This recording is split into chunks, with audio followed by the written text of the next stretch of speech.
and welcome to a special edition of Updog Sports Talk. This is a recorded episode that we're recording ahead of time, and you'll see it here Wednesday morning. We are in March Madness now. It has started, and it is one of the best times of the year. And here is your reminder that March Madness does not start with the NCAA tournament. In all reality, it's really a tournament of 300 something teams because these conference tournaments have begun this week and they are so much fun. And we are here today to break those down. I am joined by Bobby Wilson of the TNT College Football Podcast. You probably know him from his football takes, but guess what? This man has watched 1,000 college basketball games this year and is a former player, former coach. So he is going to be dropping a lot of knowledge for you today. Bobby, go ahead and introduce yourself further beyond the introduction I gave you already. Well, thank you for that. And as always, thank you guys for having me. I really appreciate it. I'll always say basketball is my first love. Even my wife would probably tell you that. And we met because of basketball because she played and all this and that. But so it's uh, like you said, I played, I coached. I was a college coach at the JUCO Division III level. I coached women's college basketball. I was an interim head coach at the college level. I was blessed to be in the positions I was in to coach the young ladies that I was able to coach. But then obviously as a player, I was extremely blessed in the situations that I was put in at the high school level, leading into the college level. I couldn't be more thankful for what God and basketball provided for me. Basketball got me through a lot in my life, and it's something that I'm so passionate about. Like you said, I watched my 1,000th game of the season. My wife probably hates that, but uh, I had knee surgery recently, so I've been down for a while since November, since the season really started. Honestly, a couple weeks into the season, I tore my knee up and was able to relax and watch a lot of basketball. And as a former coach, I watch games a little differently than most people do because I'm always looking for new things. If I ever get back into coaching, that I can implement and use. But yeah, a lot of, like you said, a lot of people know me for college football, TNT College Football podcast, just the amazing things that have happened on that end. But like I said, basketball will always be my first love. Absolutely. And we're so glad to have you on here to really help drop some knowledge on us. So we are going to be going conference by conference here, starting with the America East and ending with the WAC. I will kind of introduce some favorites for the conference, and then we'll each pick a sleeper pick that we like in that conference, and then finally give our picks for that respective conference. We'll kind of do the power conferences just a little bit differently. I'm sure if you're tuning in here, you're probably aware who the favorites are in those conferences. So we'll jump right to the question of if there's a bid stealer hanging out in the midst of those conferences, and then who our pick is to win that conference tournament. So getting started here, we jump into the America East. Your favorites are very much what you're used to seeing, some names that you're very familiar with. The UMBC Retrievers are having an excellent year. They seem primed to grab the 1 seed. But Vermont, as always, is hanging around in there. They know how to win this tournament, and they've done it many times. Who is your sleeper, Bobby? I guess if you're looking for a sleeper, I think there's a couple teams you could look at, like U Albany, historically another good program, but they've come on at the end of the year, started to play really well. Um, I've been impressed watching them down the stretch with some of the things that they can do. UMass Lowell has kind of come on as well. They kind of started a little rough, but they've also come on strong. And then a team that a lot of people probably aren't used to seeing up there, New Jersey Institute of Technology, NJIT, is a team that really, if you're looking for a Cinderella type story in a conference tournament, yeah, they're right now they'd be the 3 seed, so they're one of the favorites. But this is a program that has been the bottom of the barrel since they joined Division One. So it's really cool to see me and many others. I mean, you cheer for the underdog. You want to see those teams, and obviously UMBC is probably the biggest underdog maybe in the history of the sport or one of them. So you look at this conference. I mean, there's those historical teams like I meant, like you mentioned and I mentioned. I mean, you know what you're getting when you play Vermont. They're going to be it's going to be one of the toughest hard nosed games, the rock fight every time you play them, and that's just what they do. It's who they are. They struggled early. I believe they lost an exhibition to a Division III school to start the season, but obviously they picked it up. And you know, like I said, you know what you're getting when you play them. And UMBC has some really, really good athletes. They have a post player. His name's I can't remember his name off the top of my head. But this young man is very athletic. They got really good guard play as well. They're a fun team to watch. Yeah, yeah, I definitely I noticed Albany's kind of nice little run here down the stretch. If I had to pick one sleeper, I would probably go with the Albany Great Danes in this one. But man, what an awesome story Nugent is. Just having a very solid year. They're definitely a team I'm going to be rooting for in this tournament. Ultimately, my pick to win the American East Championship, I'm going to go with UMBC. Who is your pick? I'm going to go with UMBC as well, just because they've been the most consistent team throughout the season, and I'm gonna assume that they're going to get the 1 seed, which then means that they're going to host. The American East does a great job with having their games be played on campus, which for their conference I think works perfectly. It doesn't work for everybody, obviously. For this conference, it works tremendously. I always love turning that game on early Saturday morning, the day before Selection Sunday. That's always the first game that's on is the American East Championship, and you know, like odds are you're going to see Vermont playing somebody, but it's it's it's just always a really awesome, intense environment wherever it's at. So I'm going to go with UMBC though, definitely. Yeah, that 11 a.m. Eastern tip is Yes. beautiful, and yeah, I mean, I have to remark one time quickly, just like the remarkable consistency of Vermont's program is really something to marvel at, especially in like a smaller conference, like a smaller budget. It's really impressive. And it's only been under 2 head coaches. It's like Tom Brennan, and then I can't remember who their head coach is right now, but like the success that has been sustained under the coaches that they've had, and the fact that those coaches have stayed there for as long as they haven't left. Obviously, in Vermont, you're the show. I mean, there's not a college football program. There's well, not Division I, and then you like your their men's basketball team is the show, and their women's team's very good too. It, I think that really helps. Obviously, they have a huge following. Their fan base is always rocking in that gymnasium. It's just been really, really cool to see the success that they've sustained. Yeah, absolutely. I hope one day like we start to see something like that for Maine or someone else, but we can jump over to remaining with the American theme here. The American Conference. There are definitely some really good teams here.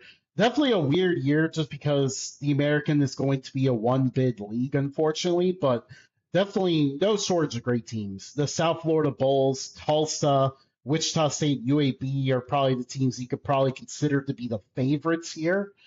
Who would you look at as a potential sleeper in this conference tournament? Well, I guess if Memphis could ever turn it on, I mean, you know that they have the pieces. I don't expect that to happen, but they definitely have what it takes to get it done. Now, obviously, they haven't proved that all year. If I'm going to go with somebody outside of that top four, I'd probably say Florida Atlantic, just because I feel like they can score at a high clip, and that's important in March, obviously. Defense wins championships, but we've seen that year in, year out. But at the end of the day, as well, I mean, we know what Florida Atlantic was under Dusty May. Yeah, they played really good defense, but they scored a ton of points too, and they had great players too. But I think that they're a team with the pieces that they have that they could make. Yeah, they went through a rough stretch there for a little bit, but I could see them as a team that definitely has the upside to compete with some of these top teams. For me, I'm kind of looking at the Tulane Green Wave. Maybe Ron Hunter kind of pulls a little bit of A little March more magic. Madness here. Yeah, I kind of look at how when I was looking for this, just because the league has been so competitive, I kind of wanted to look at the road record here, and I like what Tulane has kind of done. Like they didn't show a giant home road split. They performed reasonably well on the road, so I thought maybe they're a team that could have a shot. So Tulane is my pick there. Personally, I think the champion's probably going to come from one of those top four. Who is your pick then to win the American? I'm gonna say South Florida, just because of what I've seen them do throughout the season. I think they've been the most complete team throughout the year. They guard well. They can fill it up as well. They got really talented players. I love their coach. They do some great things there. But like you said, I think any of those other three teams could really get it done. I like UAB as well. I think that they have what it takes. Great coaching once again. They can score, they can fill it up, and do the things that they need to do as well. But yeah, I'd pick South Florida. South Florida is a team that is going to be absolutely dangerous if they make the NCAA tournament. That is a team that has the ability to really compete with anyone. Definitely not a team that any five seed could be looking forward to. Hmm. So definitely that is a team to watch. That if you're looking, we're going to be talking about a lot of teams tonight, but that is the team to definitely circle as a dangerous one. That being said, you mentioned UAB. I'm going with the Blazers. Okay. I'm hoping, this isn't in their home arena. UAB has been tremendous in conference play outside of their own home arena for some reason. I mean, it isn't Birmingham, so there is a little bit of pause. Maybe it's too close to home for their magic to work. But UAB is undefeated on the road in in American play, but like has I think one or two wins at home. The most astounding home road split you'll ever see. But like you said, very well coached team.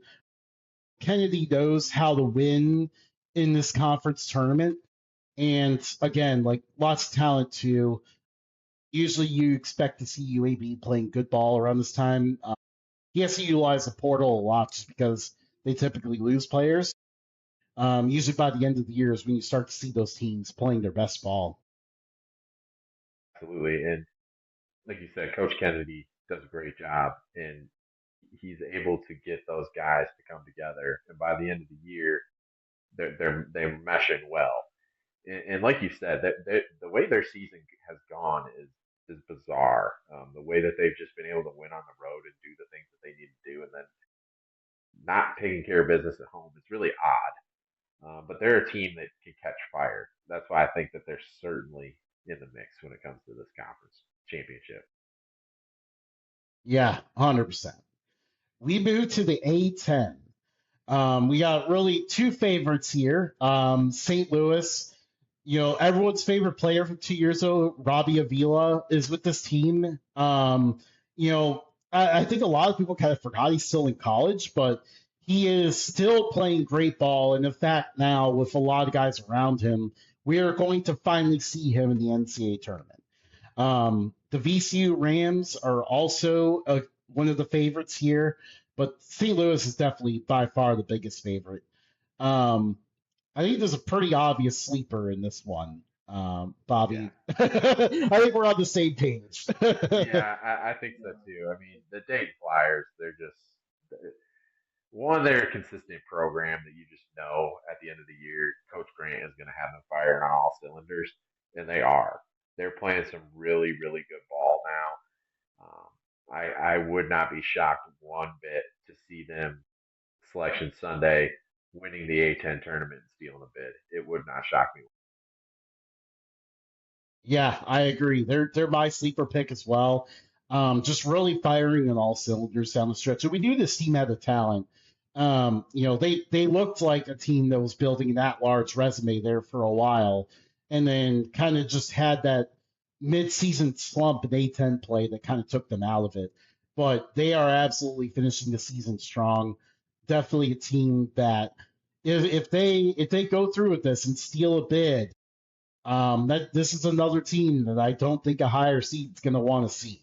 And I mean, in general, like Dayton is a program that always seems to make noise if they make the tournament.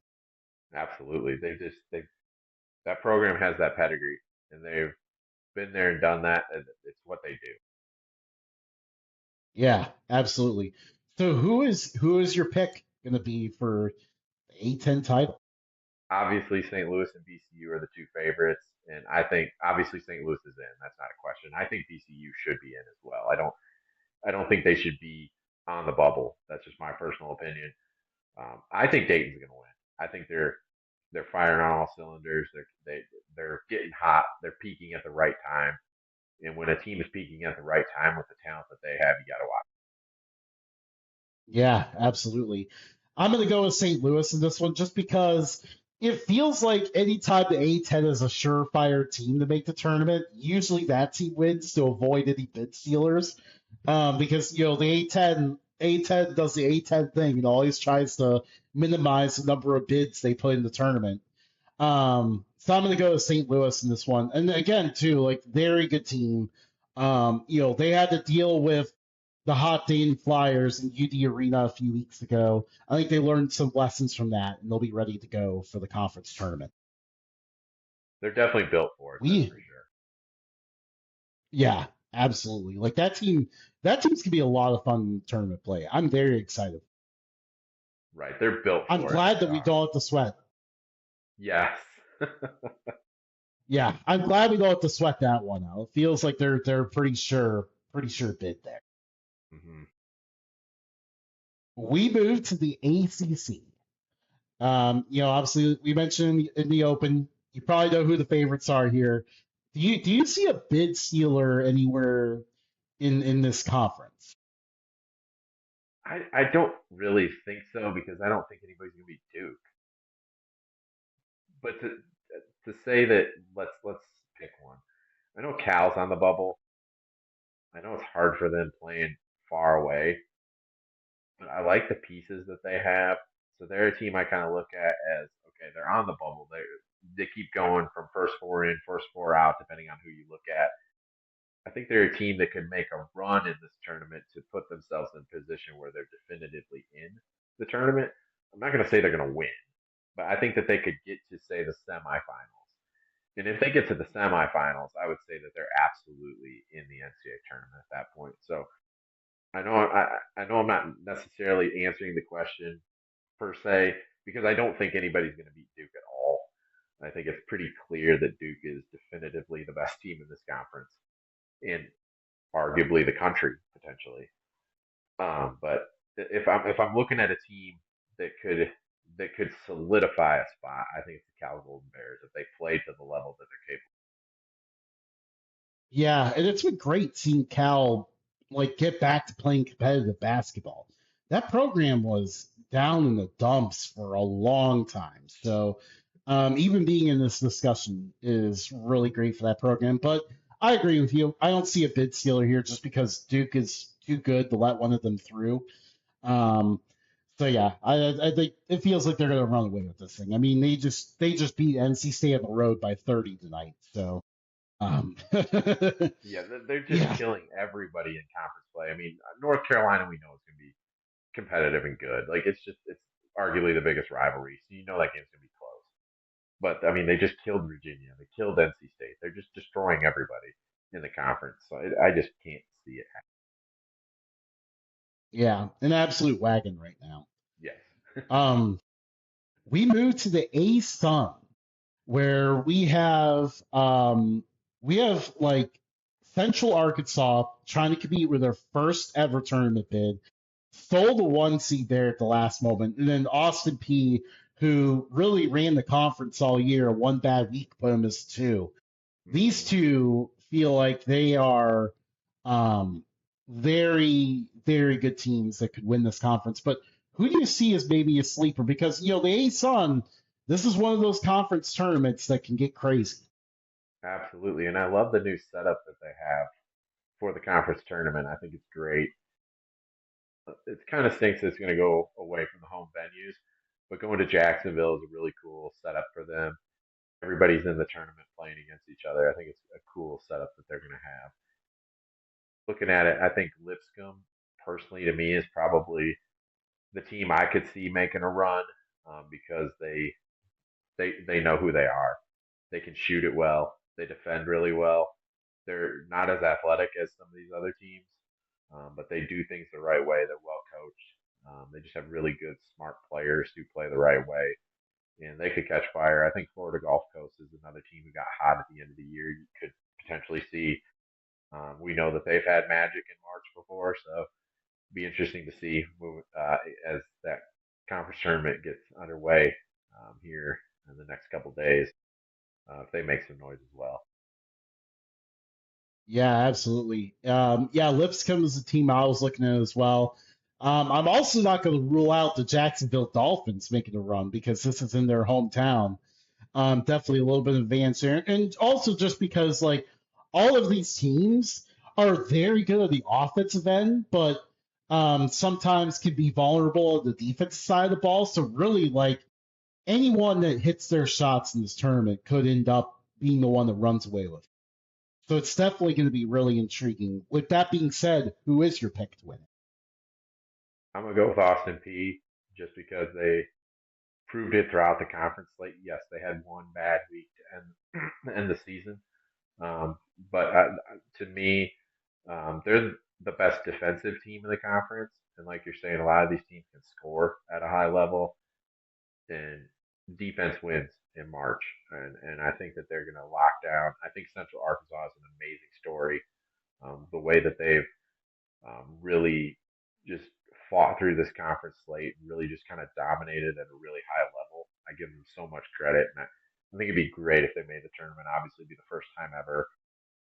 I just see Austin P like they lost that game last week to them. I think they're going to be ready to get back. It's a get back game for them.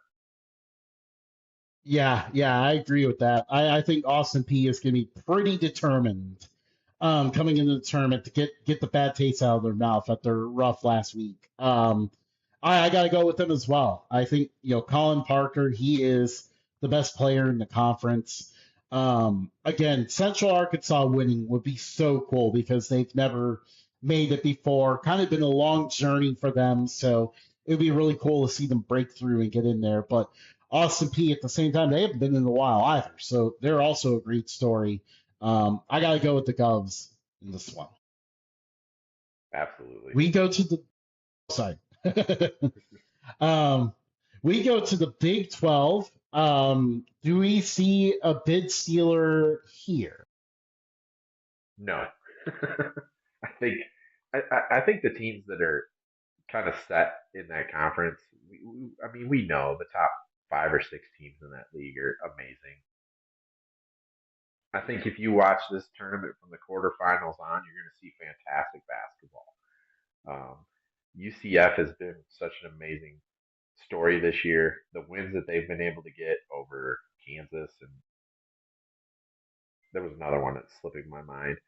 But man, what a good job Coach Dawkins has done there. They just won at BYU and they controlled that game. They were up by I want to say like 30 points. It was an unbelievable performance. I guess if I'm looking at a team that could maybe fight their way in, I think that we all agree that Arizona, Houston, Texas Tech, Iowa State, Kansas, UCF, BYU are all in. I think TCU's in as well. West Virginia might be. We'll see. But if there's a team on the outside, maybe Cincinnati, they're 500 in conference play. They just had a big win at Duke, I'm sorry, at Kansas, and let's see if they can they're kind of playing well at the right time. They're getting hot when you need to. They're peaking at the right time. Could they make a run to say the conference semifinals? They would have beat probably 2 of the highly ranked teams to get to the semifinal.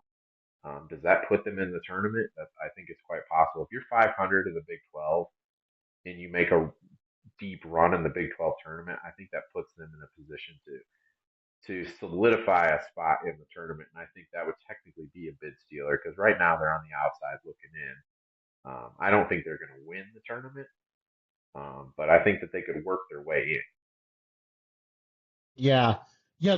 It's just hard to get a bid stealer in this conference, not because like because like you looked at like the ACC, like there was Duke and a few other good teams and stuff, but man, you go to the Big 12, like you've got like six elite teams. Hmm. I mean, that's just like you can upset one of them, but then still like you have to get through more. So Right. it's just really difficult. Like these are some of the best teams in college basketball, all reside in the Big 12. So yeah, who is your pick to win the comp? Like, would it shock anybody if a Final Four consisted of four Big 12 teams? I don't think that would be absolutely outrageous to say at all.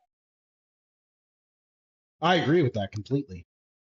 But to answer your question, if I have to pick one team, I'm going to say Arizona. I think they've been the most complete team in the conference all year. When they're healthy, there's not too many teams in the country that can beat them. I would probably say when they're healthy, I would look at Duke and Michigan as like the only teams that could probably beat them. I mean, I know there's teams in the conference that potentially could. I mean, like we said, this conference is legit. But I'm going to go Arizona just because you look at them and you just say, where I know they don't shoot the ball necessarily well from deep, but they don't need to because they just, just dominate inside. And then they run out and you just get layups after layups because they're very very good defensively. They're just like I said, when they're on, they got multiple NBA first round picks on this team, and I know other teams in this conference do too. But I'm going Arizona. Yeah, that is a really good team. Just for the sake of picking another team here, I'm going to go with Houston. The big thing with the Cougars is defense and rebounding. That is a style of play that really, always resonates in conference tournament play on a neutral site. I think that's going to be big for Houston in this. My one area of concern is sometimes they may go a little too cold offensively, but I'm going to pick them to win this one. When you guard at the rate that they can guard, you can go a little cold sometimes because you know you're going to get stopped. Yeah, absolutely. They are relentless on the defensive side of the ball. It's beautiful to watch when you enjoy that style of basketball. Absolutely. The Big East. Do we see a potential bid stealer here? We have three teams that are for sure making the tournament. Is there a team out there that can make it four? I don't think so. If there is one, it'd be Seton Hall, but I just don't think that they could beat either of the top two for sure. UConn, I know I'm biased. Everybody knows me for UConn football. And when you follow UConn football, cover UConn football, you have to know and talk about UConn basketball as well. Obviously, they can score at a high level. They defend at an extremely high level. Multiple NBA draft picks. They feature, I'll say, NBA coach, great coach in Coach Hurley. Whether you like him or not, he's a great coach. Um, but no, I don't think anybody outside of the top three is going to win this thing. If it is somebody, it'd be Seton Hall. Um, the story of DePaul is fantastic. I would love to see them somehow make a run. Just what a great job that Coach Holtman's done there with that program to kind of raise them from the ashes, let's say. But yeah, I just don't think anybody is going to get past. Let's say you got to get past say Villanova, and then you got to go beat St. John's or UConn. I don't think any. Yeah, yeah. I mean, and they haven't been all year. Definitely a lot of teams that we're used to seeing play good basketball kind of struggling a little bit this year. Um, that being said, I'll throw Creighton as in the mix as a potential one, just because like they have a group of transfers. I mean, they at some point maybe like they had the game at UConn where they won. So that upside does exist with them. They didn't maintain any momentum since then, so it's a real long shot. But that might be the team that's the upside to really all of a sudden go on a run here. Um, but who's your pick to win this comp? I'm gonna say UConn. One, I almost feel like I have to, but two, I think their performance against St. John's. was the performance that Husky fans have been looking for, to finally go out and defeat a team, a very, very good team, and to do it in the convincing fashion that they did. Now, with that said, St. John's is going to be extremely motivated to get them back. They'll be in their home arena, obviously the best arena on the planet, Madison Square Garden. So you know they're going to be motivated, ready to go. They're going to give them their best, obviously. But I think UConn's peaking at the right time. And I think we'll see that in the conference tournament heading into March. I know they're trying to play for a 1 seed in the NCAA tournament, and I think that's going to fire them up. Yeah, I agree. I've got to go with UConn as well. I'm not going to be foolish enough to pick against Dan Hurley in March. Absolutely. Going to a more competitive league, we go to the Big Sky, and figuring out like who to put in the favorite section here is really difficult because even there's some games currently. We're recording this on Monday, and there's still some games ongoing right now that could change where the seeding ends up in this conference. I'll go ahead and throw Portland State, Montana State, Eastern Washington, and Montana as maybe your favorites here. Montana mostly because of historical performance in this tournament. I think they lost again tonight. Who is a sleeper team that you like here? Northern Colorado. They really came on strong to end conference play here. They had a fantastic non-conference, and it was really unfortunate to see how they started conference play because this was a team like yeah they're gonna win 20 games this year, but this is a team like with the way that they played in the non-conference that could have seen like a 28 win type season if they really continued that clip. They're starting to play better at the right time. I know they just lost to Eastern Washington, but the Big Sky tournament, this is a tournament year in, year out that just, you never know what's going to happen because this league is so competitive that anybody can beat anybody on any given. Yeah, Starch Madness is always just an entertaining show. Like this is one of the hardest tournaments to pick because, like you said, like it is so competitive every single year. You just never know. You never know what's going to happen in this league. Yeah, leaving Northern Colorado out of the favorites actually kind of feels a little bit foolish now because I got Idaho and Eastern Washington on right now. I just saw that Northern Colorado beat Montana by 30 tonight, so they are looking very strong. So it kind of felt like an easy pick there, but I got to go with Northern Colorado as a sleeper as well. Quinn Decker is one of the best players in the conference. And like you said, like this team played very well in the non-conference. Just very weird start to conference play, but they are back to that high level the rest of the way here. Maybe with Idaho being Eastern Washington at the moment, maybe I'll throw the Vandals in there as a team that could potentially maybe upset some teams as well. Now, who's your pick to win this conference? I also want to add that like Tony and Coach who broadcast, they do the Weber State games, but they also do Starch Madness, are arguably my favorite group of broadcasters in the country that most people don't know about. Tony has so much knowledge. He does such a great job, and I've had some really good conversations with him through social media. And then Coach, if you just listen to him, he is hilarious because he's just old school. And he just throws out some of those old singers that just have you rolling. He knows what he's talking about too. It's not just like some old guy just spewing nonsense. Like they are a great pair, and I love it. I love watching this tournament, partially because of them, but also because of the brand of basketball that's played. I'm gonna actually say I'm picking Northern. I gotta keep this tangent. Sorry, I gotta keep this tangent going for a moment here. Yeah, those two are absolutely some of my favorites. And also, actually, before we got on to record, I have to mention Mitch Stroman, another legendary Big Sky commentator. From the Northern Arizona broadcast. His last broadcast was tonight, and it was pretty emotional hearing it.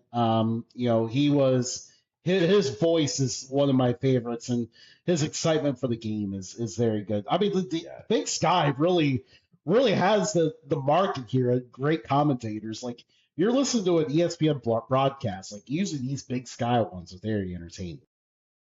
I agree. Couldn't agree more. But yeah, I'm gonna go with Northern Colorado to kind of make some noise. You always see in this tournament that like there's some upsets and crazy things that happen. Northern Colorado's peaking at the right time.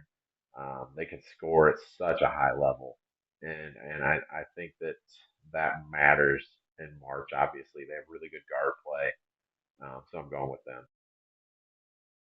I'm going to go with someone else that's been heating up down the stretch here. And historically, in the recent years, has done very well in Starch Madness. The Montana State Bobcats. This is a team that, even despite some coaching changes throughout the years, they have managed to just performed very well in this tournament. Loki, their coach, has done a great job here. So I got to ride with the Bobcats. They are one of the hotter teams down the stretch. And, Portland State was probably my pick for a while, but Yep. the last couple weeks have been kind of off for them. Yeah, I mean they have all the pieces. Like they're super, super athletic. They can score. They can defend because of how athletic they are.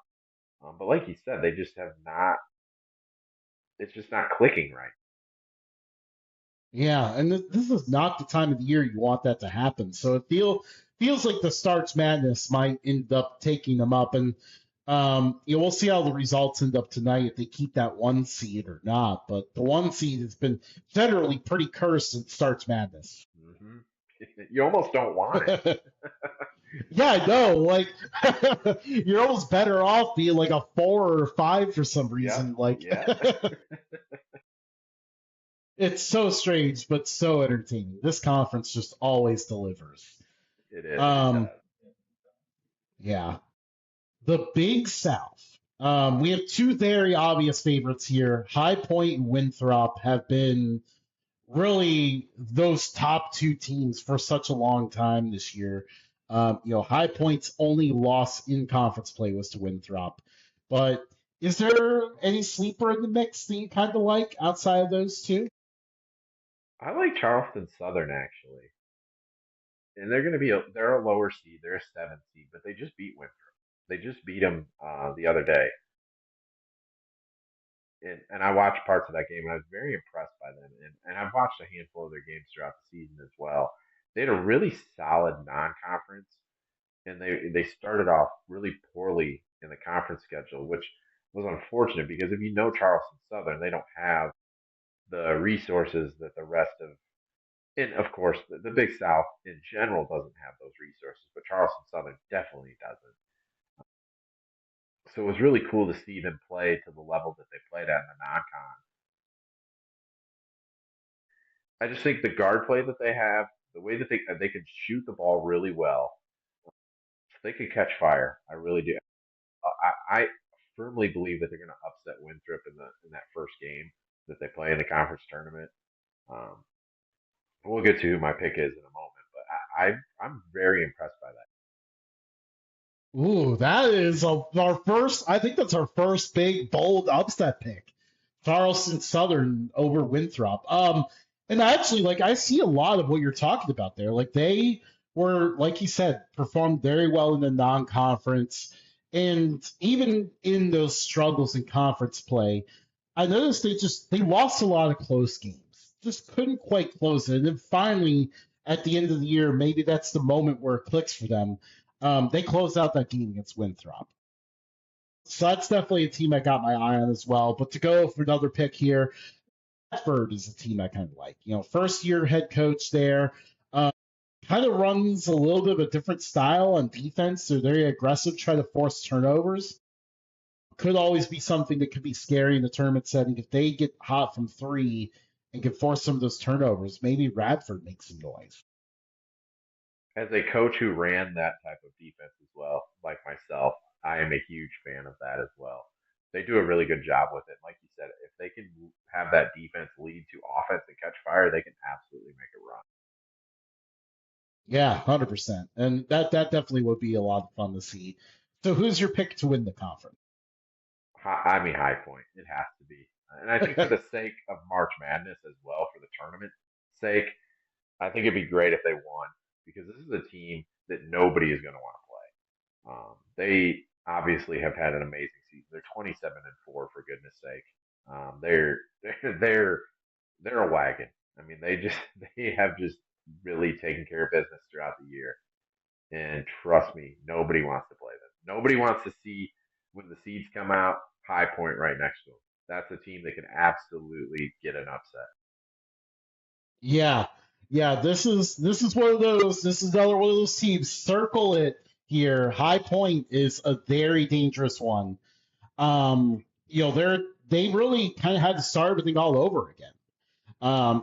Their coach went to become coach in waiting at Creighton. Finn Clayman takes over as a head coach. I think it was something like 11 new players. Kind of saw some glitches early. Some of those four losses were at home, which is very odd. But man, down the stretch, excuse me, down the stretch, they have absolutely dominated. And I think this team is even more dangerous than the one that pushed Purdue last year. Mm-hmm. So again, circle this one. That High Point is another dangerous team, potentially dangerous team in March Madness. And that's not to discredit Winthrop at all, too. Obviously, some people may forget Winthrop should have beat Arkansas this year on the road. Like, they had them beat and let that one kind of slip away in heartbreaking fashion. They're a team, too, that could be dangerous if they make it because, they could take the lessons they learned from. Absolutely. We go to the Big Ten. Is there a bit stealer here? I don't necessarily think so. I think it's pretty clear cut who the definitive top teams are, and I think this is another conference where you look at the top of it. Could you see four Big Ten teams make the Final Four? I think that's not out of the question either. I think it'd be a little more far fetched than say the Big 12, but it wouldn't shock me if it happened. You look at it, I think the teams that are in are in. I think Ohio State kind of, I don't want to say cemented themselves being in with their victory over Purdue, but I think they made a good case, taking care of business there. I think Purdue's pulling a usual Purdue where they're not peaking when they're supposed to be. It just seems to happen like that for them. I guess if there's a team that you look at that could potentially be a bid stealer, I know Indiana's right on the fringe. Can they get in? Can they get not? If they win a couple games here in the tournament, I think they can cement themselves being in. USC just lost arguably their best player. I think they're kind of done. And I think the rest of the league from the bottom there, I just don't think they can make a run. I don't. So I really don't think there's a bid stealer in this league. Yeah, I think nowadays with like the enormous size of the Big Ten, usually about nine of those teams are already going to make the tournament and stuff. Like the days of seeing a bid stealer in the Big Ten may be over. I don't know if we're ever Right. going to see one again. So who's your pick to win the conference tournament? Well, very, very, very, very biased here, but Michigan. And even with my bias, I think it's clear that they are the class of the conference. I think they're arguably the best team in the country. I know they just lost to Duke, but I think that loss is going to help them moving forward. I think they're going to be extremely motivated. This is arguably the deepest team in the country, and I know they just lost a player to a torn ACL, but they they're just so deep and they're so talented. It's unbelievable, really. Um, I'm not picking against um, the, my team. I'm not going to do it, and especially with how good they are. I'm just not going to do it. Yeah. I before I went to college, like I grew up rooting for Ohio State, so I have every reason not to pick Michigan, but I'm going to pick Michigan. This team is just too good. They are, like you said, absolutely loaded. Um, going to be very difficult to stop in this tournament and the NCAA tournament. They just don't. I mean, and I know the Duke game, some of the things might have been exposed, like Mar got into foul trouble, and that really affected them. They didn't shoot the ball well, but that's not normal for them. Like they defend at an elite level and they score at an elite level. I think we're going to see Duke and Michigan play again in the NCAA tournament. That's just my personal opinion. Whether that's the Final Four or the national championship, we'll see. But show me where there's a weakness on this team, and then we can talk. Yeah, 100%. We go to the Big West. Now, this is a conference we love to talk about. Some of the favorites is kind of difficult for me to figure out there for a moment, but I mean, Hawaii and UC Irvine are two of the obvious favorites, but UC San Diego's kind of gotten hot down the stretch. They won the conference tournament last year, so I'm going to go ahead and put them as a favorite as well. Who do you see as a sleeper pick in this conference? I agree. UC San Diego's really turned it on, and they can absolutely make noise in this tournament. Hawaii has struggled with them. When they play Irvine, it's always an intense battle. Santa Barbara has the pieces. Like Aiden Mahaney's been there and done that as a player, but they, for whatever reason, they just always seem to like fall short. I don't know why it is, but they just always seem to. I guess if I'm not picking from one of the top five, UC Davis is extremely well coached by Jim Les. Played at Bradley. I live just down the street from Bradley. That's why I'm wearing Bradley gear. But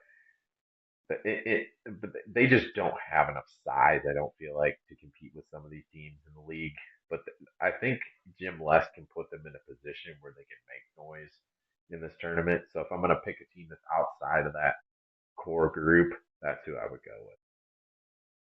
That would be pretty fascinating too. UC Davis on their way to the Mountain West next year, winning this on their way out.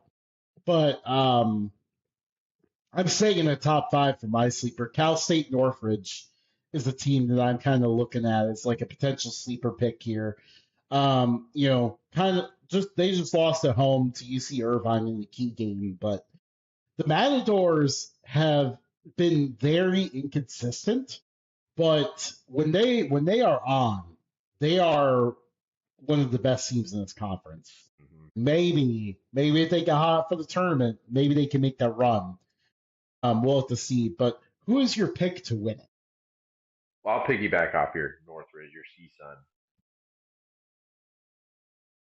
They play basically positionless basketball, and when they catch fire, like they're so hard to guard because they're just get to the basket, get to the basket, get to the basket. And then you have Larry Hughes second who can shoot and do stuff off the dribble. They are just so athletic, it's insane. But again, it's like they're very very inconsistent. But for my pick, I'm probably the biggest Hawaii fan in the state of Illinois. I am. It's just I love watching this team play. I personally love Aranganat as a coach too. I think he just runs some. I love the defensive tenacity that they play with, and that he has them playing at right now, especially as well. The issue with them is they don't shoot three particularly well, which in March can hurt you. And they have lost both their point guards. First, Cuff has been out the whole season. And then Aaron Hunkrin Clater has been the point guard all year up to the last month or so, where he suffered a foot injury. So Hunter Erickson has had to do a ton when it comes to being a point guard, and that's maybe not his natural state. But find me a better athlete than Dre Bullock. He's the type of guy that I'm really hoping gets an opportunity to be in the NCAA dunk contest during the Final Four weekend, because this young man is one of the best athletes I've ever seen. He can do things that wow you. And again, I love watching this team. I love Isaac Big Fish Johnson when he's on and when he's clicking. He's a 7-footer that can stretch out and shoot. He can take you off the dribble. He's a pretty good defender. He's the best free throw shooter, I believe, in the conference. They're just a really, really solid team, and I enjoy watching them, and I'm going to go with them to win the league. Yeah, I'm rooting for that as well. Probably the biggest Hawaii fan in Ohio. But yeah, that's and you got some March experience there with Isaac the Big Fish Johnson. He had some big games for Utah State the last couple of years. That was a huge pickup for Hawaii this past offseason. But I'm going to go a different route here. This tournament does not take place on the island, unfortunately. It takes place in California, and I got to go with the defense of UC Vegas, Irvine. Vegas, actually. Oh wait, Vegas. My bad. Missed that. But yeah, I don't know why I thought California. Anyways, but yeah, I got to go with UC Irvine in this one. The Anteaters. This team, what this team's going to give you on defense, and that plays very well. Russell Turner, their coach, is one of the best coaches in the country that probably most fans don't know about. His teams every year are elite defensive teams. They should have made the NCAA tournament last year. It was a travesty that they didn't. They played in the NIT championship. That game, first of all, one of the best games I've ever seen. Them in Chattanooga, but like you know what you're getting, and they're going to be extremely, extremely motivated too, since they didn't make the tournament last year. Yeah, I think they're ready for a little bit of a revenge tour here. Now, this is another fun league to watch, the CAA. Probably two teams that really separate themselves. UNC Wilmington and Charleston. They played an epic game on Sunday. Who do you see as a potential sleeper? This is a conference where most people have probably not seen them because of the wonderful flow sports. If I had to pick somebody outside of the top two, I'm gonna excuse me. I'm gonna I'm gonna say two. Hofstra and Drexel. They both kind of play the same way. They can catch fire. They're athletic. They got good guard play. I could see both of them making noise, and I think this is also a tournament where sometimes you don't see the favorites win in advance, just because this league is so competitive. I think Wilmington. I mean, yeah, Charleston just beat them, but I think Wilmington has kind of set themselves apart throughout conference play, and I know they've kind of they only have a half game lead right now over Charleston, but I think that Wilmington's kind of set themselves, like I said, apart, um, and I think that they can make noise, of course. But I can't really pick anybody outside of that top four, honestly. If I'm being honest, I just don't think that any of those teams can make that deep of a run um, to get it done. Yeah, yeah, it's gonna be pretty difficult. I mean, there's a couple that I kind of see that may have the upside a little bit. William and Mary is kind of they have a funny matchup with UNC Wilmington. UNC Wilmington, five total losses this year. Two of them are to William and Mary.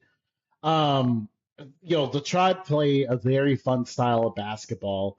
One of the original members of the Never Made the Tournament Club, so it'd be pretty cool if they made it happen.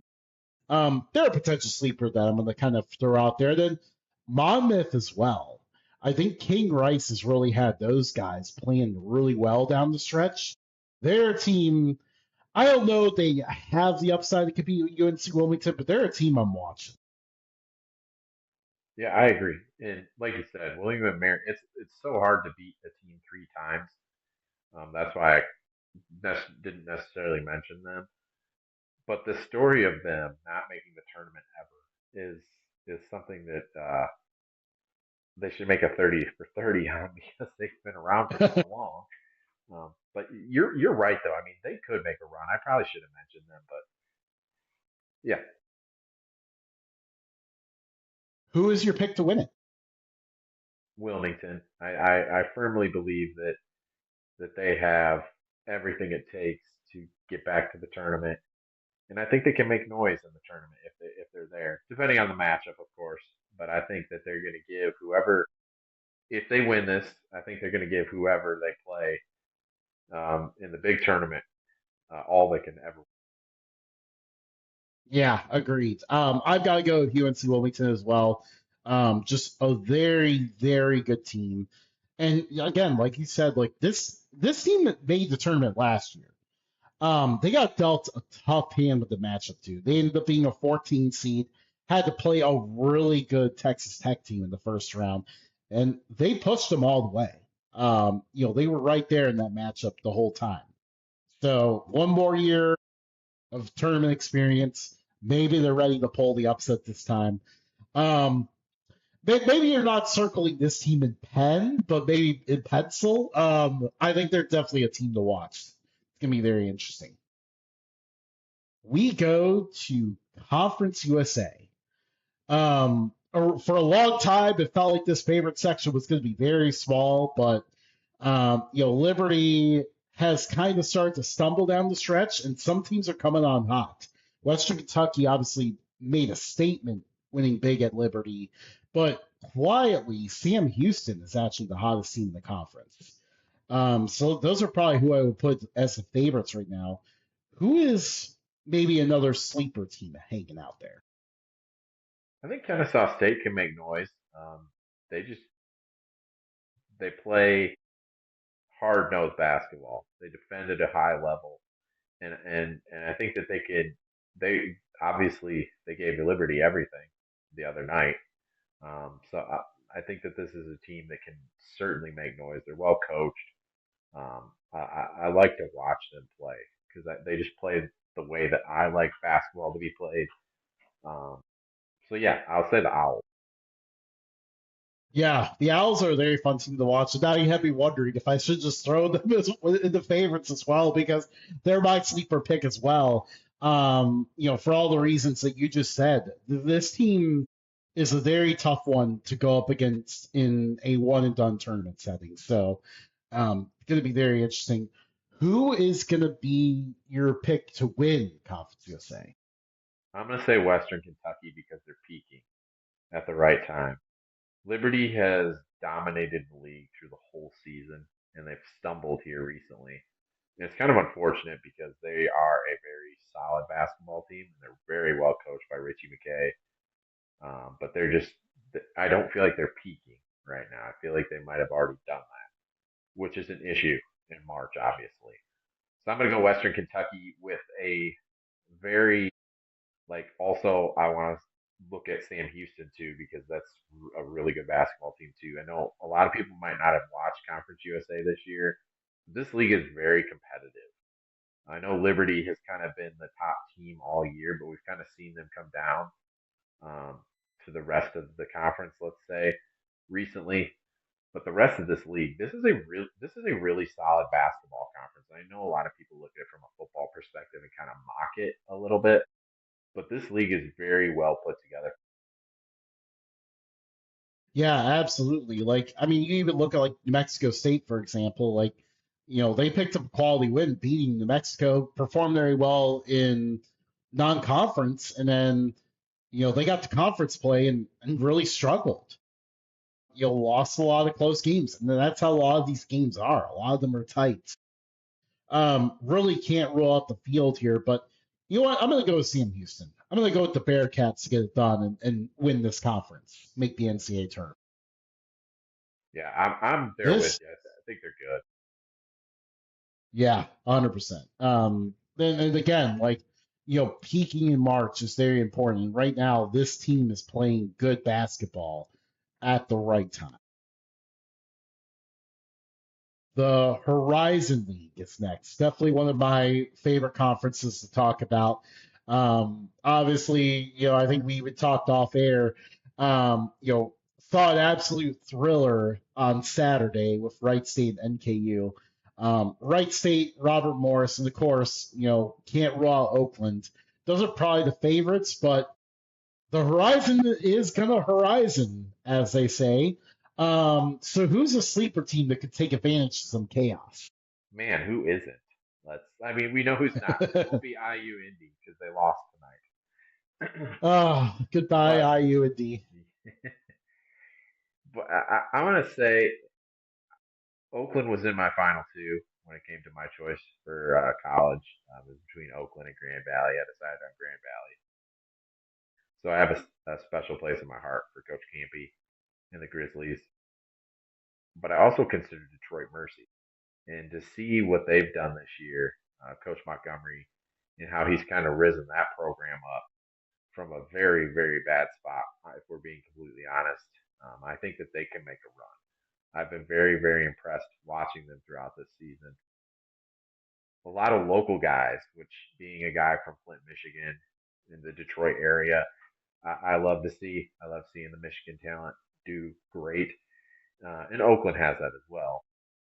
If we're looking for a sleeper, I'm going to go with Detroit, just because I guess you could say the one thing going against them, they haven't been here in a while in a position where they're an upper echelon team in the league.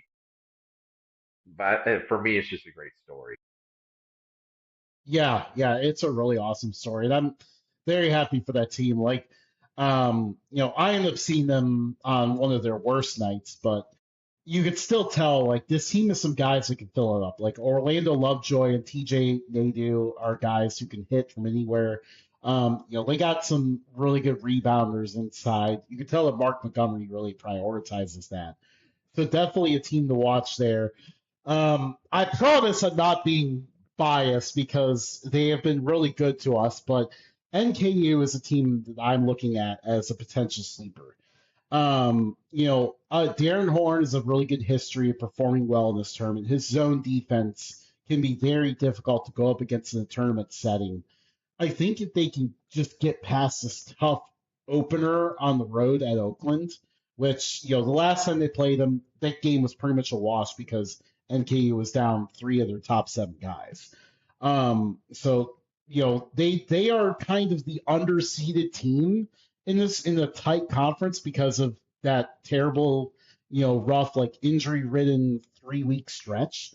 But I think come the conference tournament, this team usually always knows how to turn it on. So they're kind of someone I admire. Absolutely, another team that's very well. Yeah, absolutely. And LJ Wells is definitely a rarity in college basketball these days.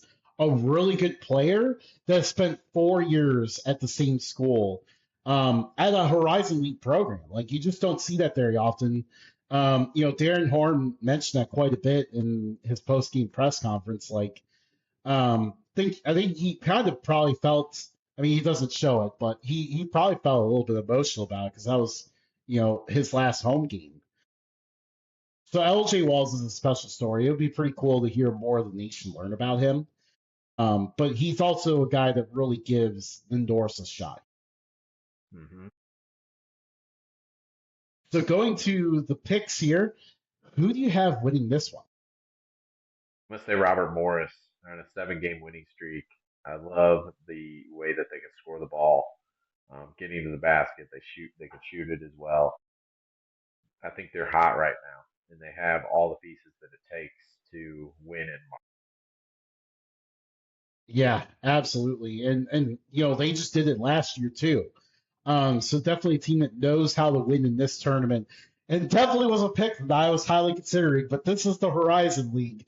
There's no way that we could both pick the same team to win this conference. Right. I'm gonna go with Wright State. Wright State has been really good all year. I got to see in person just how this, the championship makeup of this team, just because like, down 18 at halftime in a game that honestly, like other than pride, there wasn't anything on the line. They still kept charging, even as NKU responded, they still kept charging, and came back and won that game.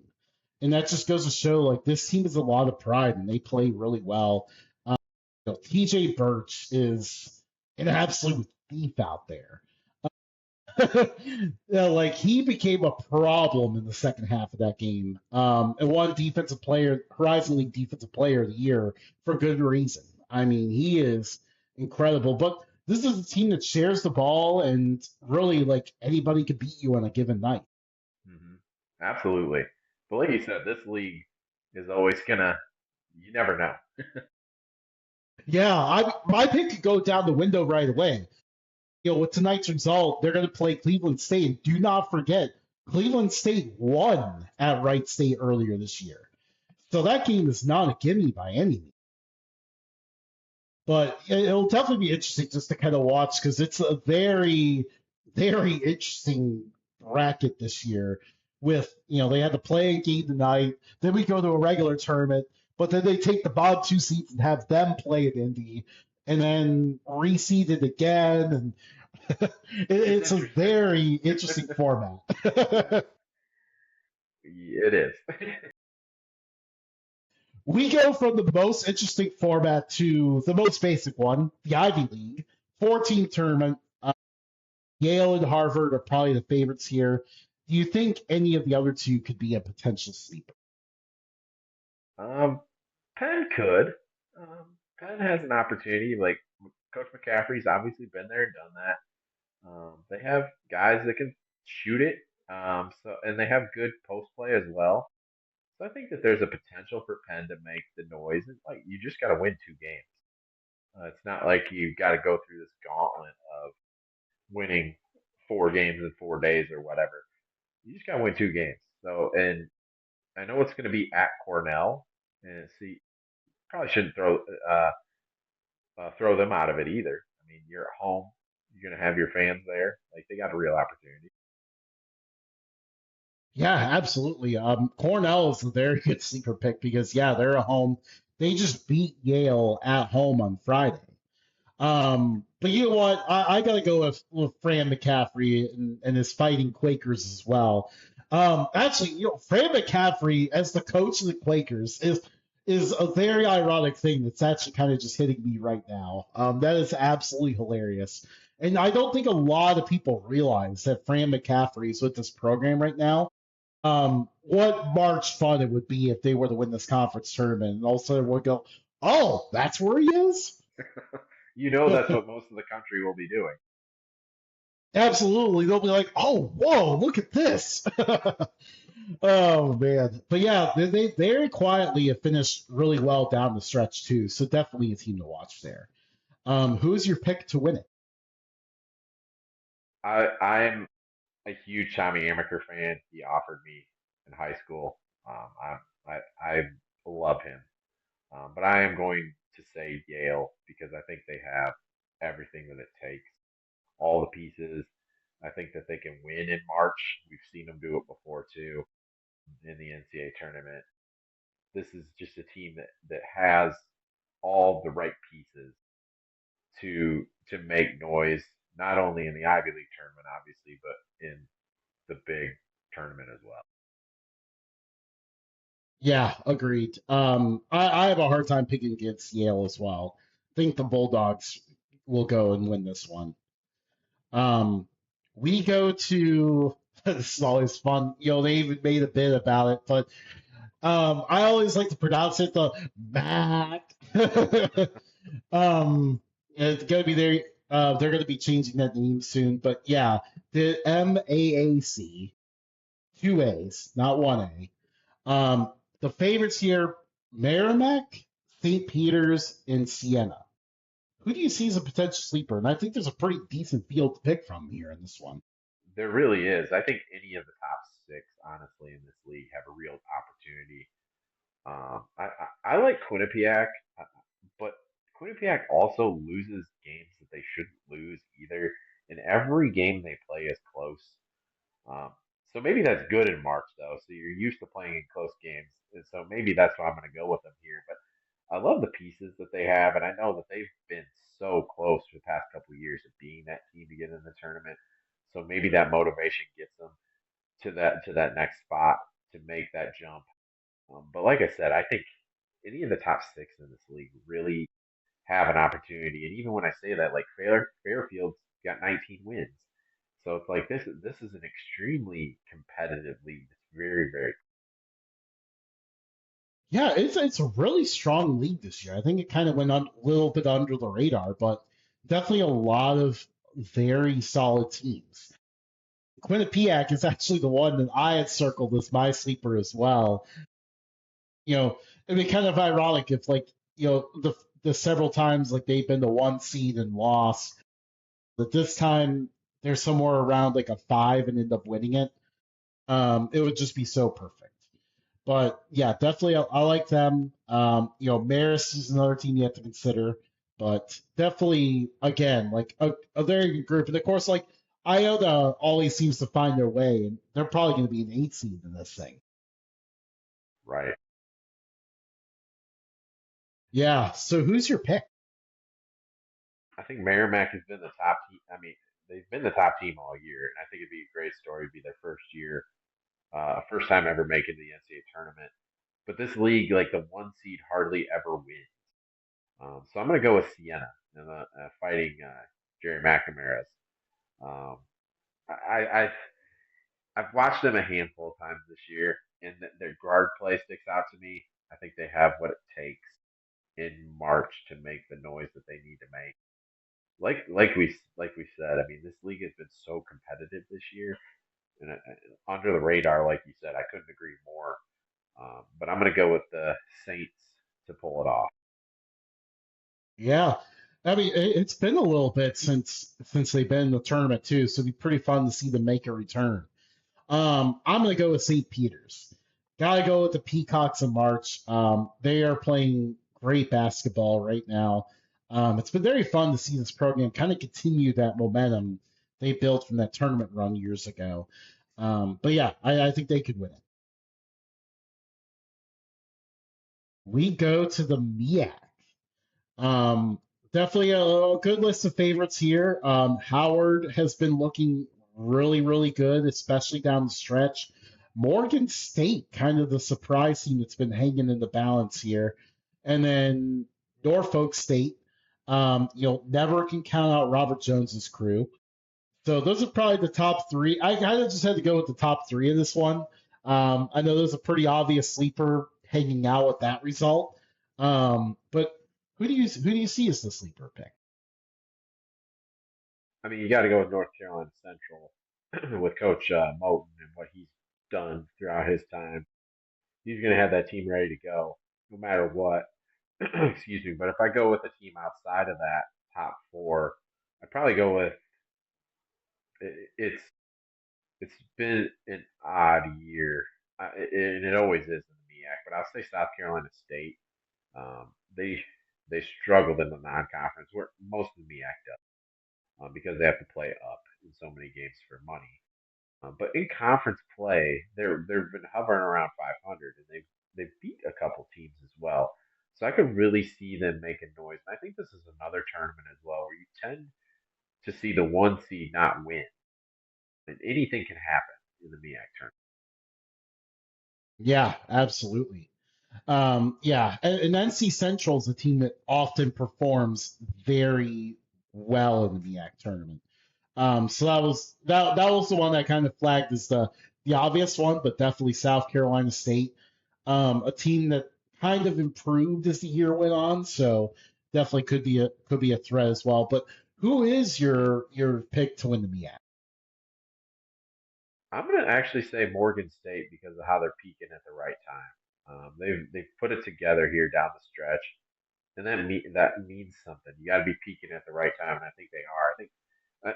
I think Howard's the best team, but I think Morgan State's playing at the highest level. Yeah, yeah, I agree with that. Obviously, a huge win for Morgan State tonight over Norfolk State. Howard is definitely a team I'm looking at, but you know what? Ultimately, I've got to go with Robert Jones and Norfolk State in March. He has become an expert at winning this conference tournament. Kind of lost a lot of guys to the portal and everything. That's kind of natural. Unfortunately, would like to see that change, but kind of rebuild the team a little bit. Took some tough losses. Kind of were a little bit off from what we're used to seeing from Norfolk State, but then we start to turn the clock to February and March, and here they are. Tonight kind of is a little bit of an outlier, but otherwise they have been playing great basketball down the stretch. And like I said, like he knows how to win this conference tournament. He's won it many times, and I think they could do it again. And ironically, still may somehow get a better draw than last year, where they absolutely should have been a 14 or 15 seed and ended up with a 16 against the national champs. So they made up a better draw this year.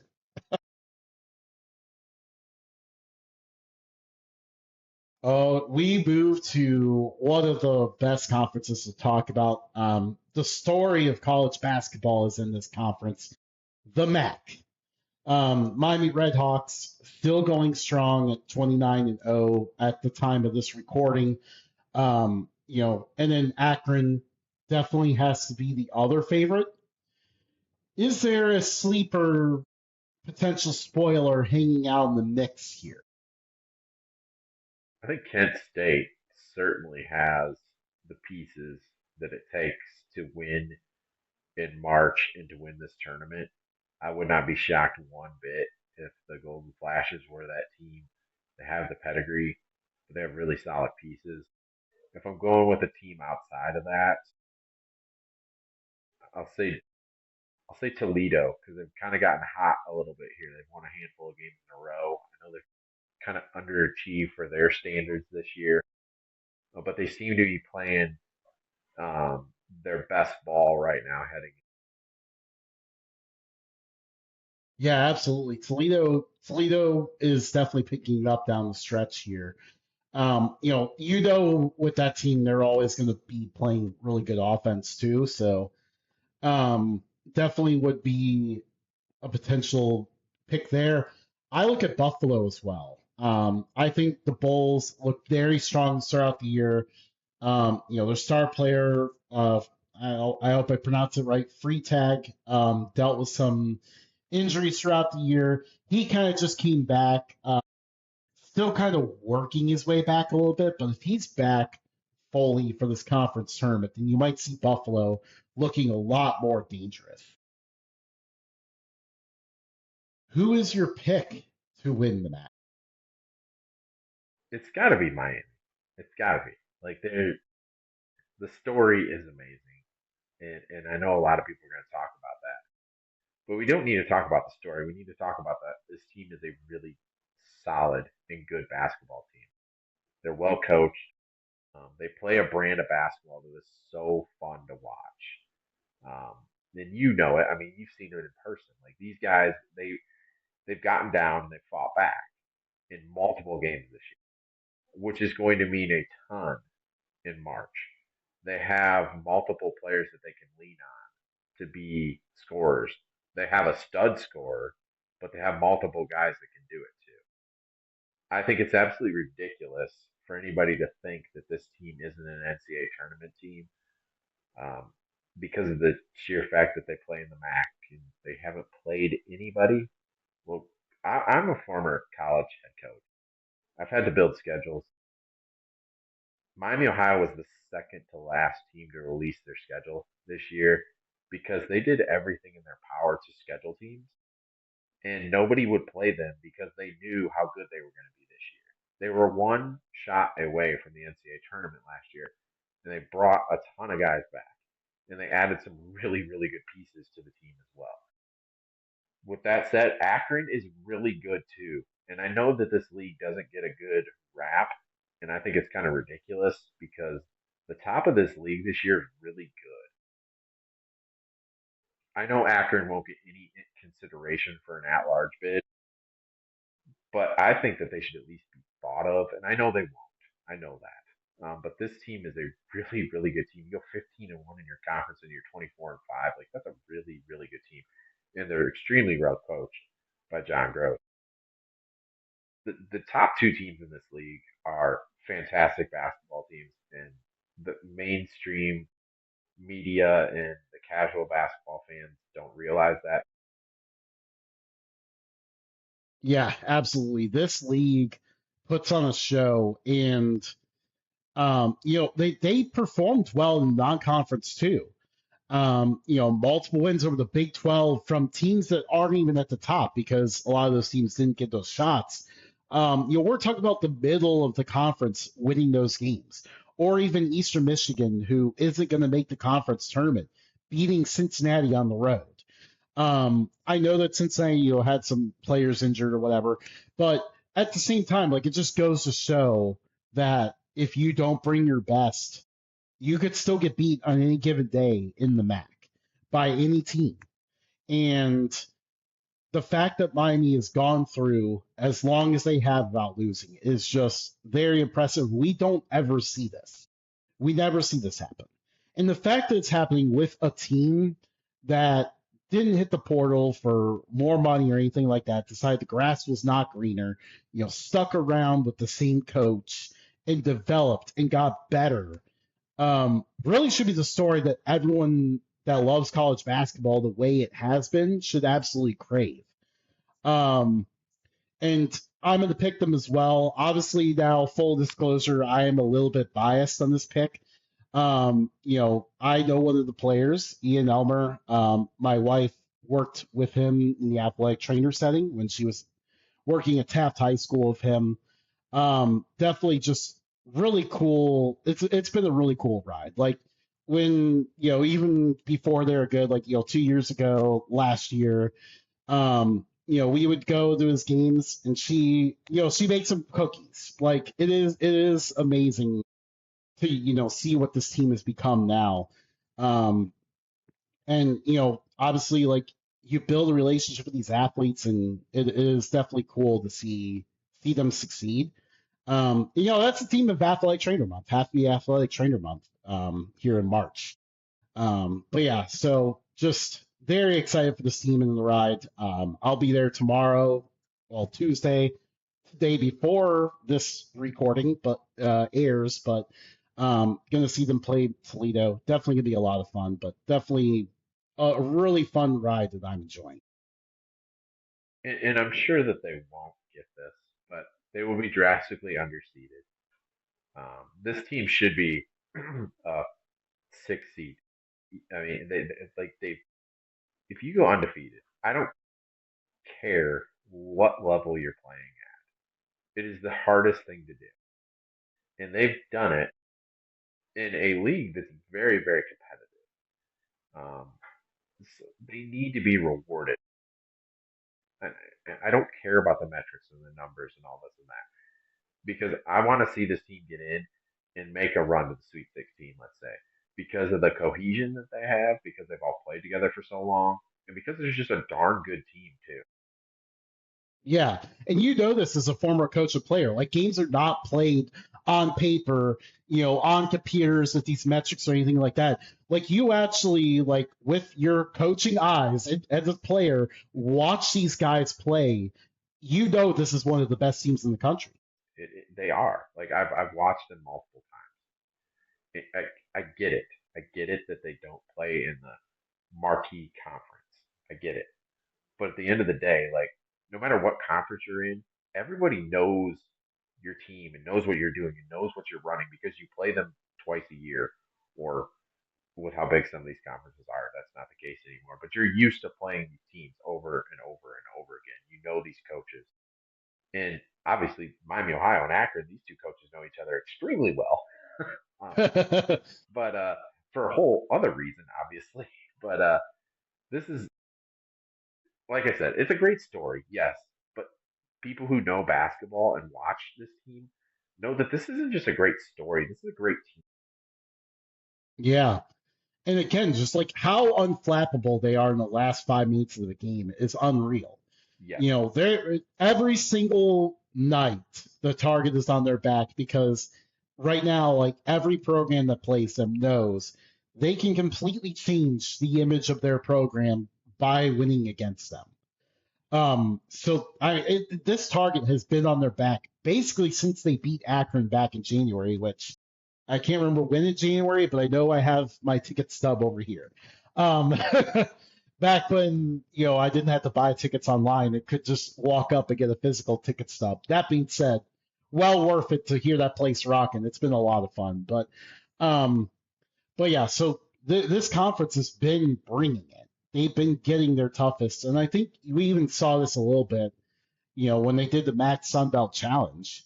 I mean, went at a good Marshall team, but finally, like playing a team that isn't in their conference, that doesn't know them as well, and they blew them out of the water right away. Yep.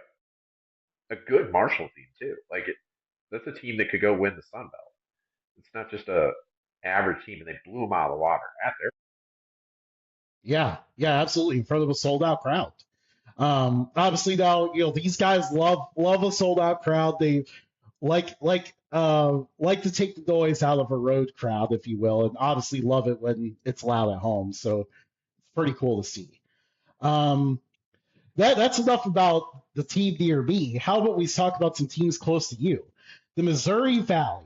The favorites here, Belmont, your beloved Bradley Braves, Murray State, and I'm going to go ahead and throw Illinois State in this mix as well. Who do you see as a potential sleeper outside of that? UIC, because of the athleticism they have. They're an extremely hard matchup for a lot of these teams. They beat Bradley twice. I know ISU struggled, Illinois State struggled with them too. Sorry, I'm going to say ISU because I live here. Illinois State struggled with UIC as well. Makai Lowry went to my high school. He's a good young man, but he's a heck of a athletic specimen too. That's just a really really good team with good guard play. And Coach Eason has gotten the most out of that team too. What a job he's done in a short time there. I think Northern Iowa can turn it on too with some of the athletes they have. Valpo's an amazing story as well, but UIC definitely can make. I'm gonna throw in one that is even a little bit further off the radar here. Southern Illinois. They are very quietly playing a little bit better late in the year. They have a coach in Scott Nagy who has performed ridiculously well in conference tournaments.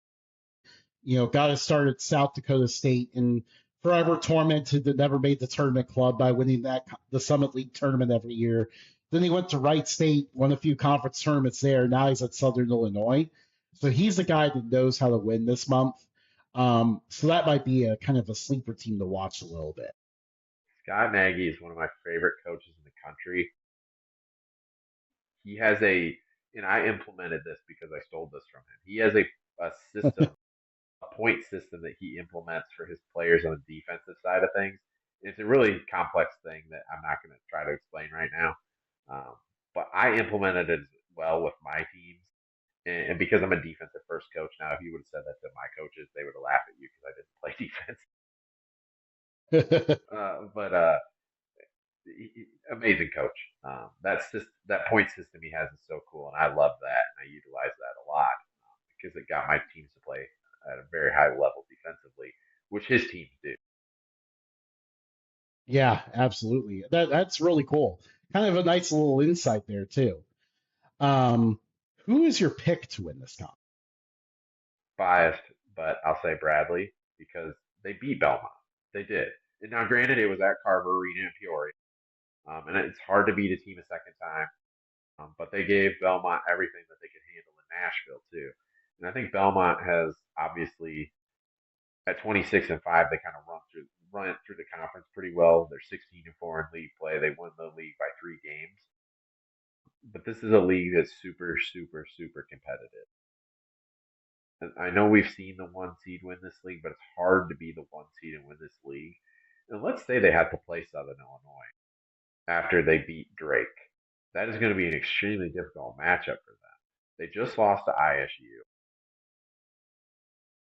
Belmont is a team that shoots the ball tremendously well. What if they have a bad shooting night? Yeah, It's not likely because of how well they shoot it, but let's say they do. Bradley is a team, on the other hand, yeah, they shoot a lot as well, but they defend extremely well. And I'm not saying Belmont doesn't defend well, they just outscore everybody most of the time. But I trust Brian Wardle and the head coach of Bradley, Juan Johnson, their point guard, who I believe should win the Larry Bird Trophy for the Player of the Year in the conference. He's one of the top 5 in steals in the country, one of the top scorers in the Valley. He's one of the top assist guys. I mean, he's a tremendous player, jitterbug point guard that Bradley always has. This is just it's a solid team, and they're young too. Like they have 4 seniors, but they have a lot of young guys that have really came on at the end of the year and even throughout the season. Like Jaquan Johnson's only a sophomore, but I think this is the year Bradley finally gets through. Back to 2020. yeah. Definitely a really good team. I consider, man, I mean, neither one of us is going to end up picking Belmont here. I do think there is always a risk of a bad shooting night, especially when you're playing in a neutral, unfamiliar arena. So it's very possible. Illinois State is someone that I like. Another one of those rare teams where they had a lot of guys return. This season didn't really start as expected for them, but they're starting to play really good basketball down the stretch when it matters. They have all the pieces that it takes. They really do. Yeah, absolutely. I think they were even preseason number one, if I'm Yep. remembering Yep. correctly. Yep. So now, I think late in the year we're seeing them deliver upon that potential. So definitely a team to watch. We move to the Mountain West, one of the more fun conferences to talk about. Favorites in this conference: Utah State, New Mexico, and San Diego State.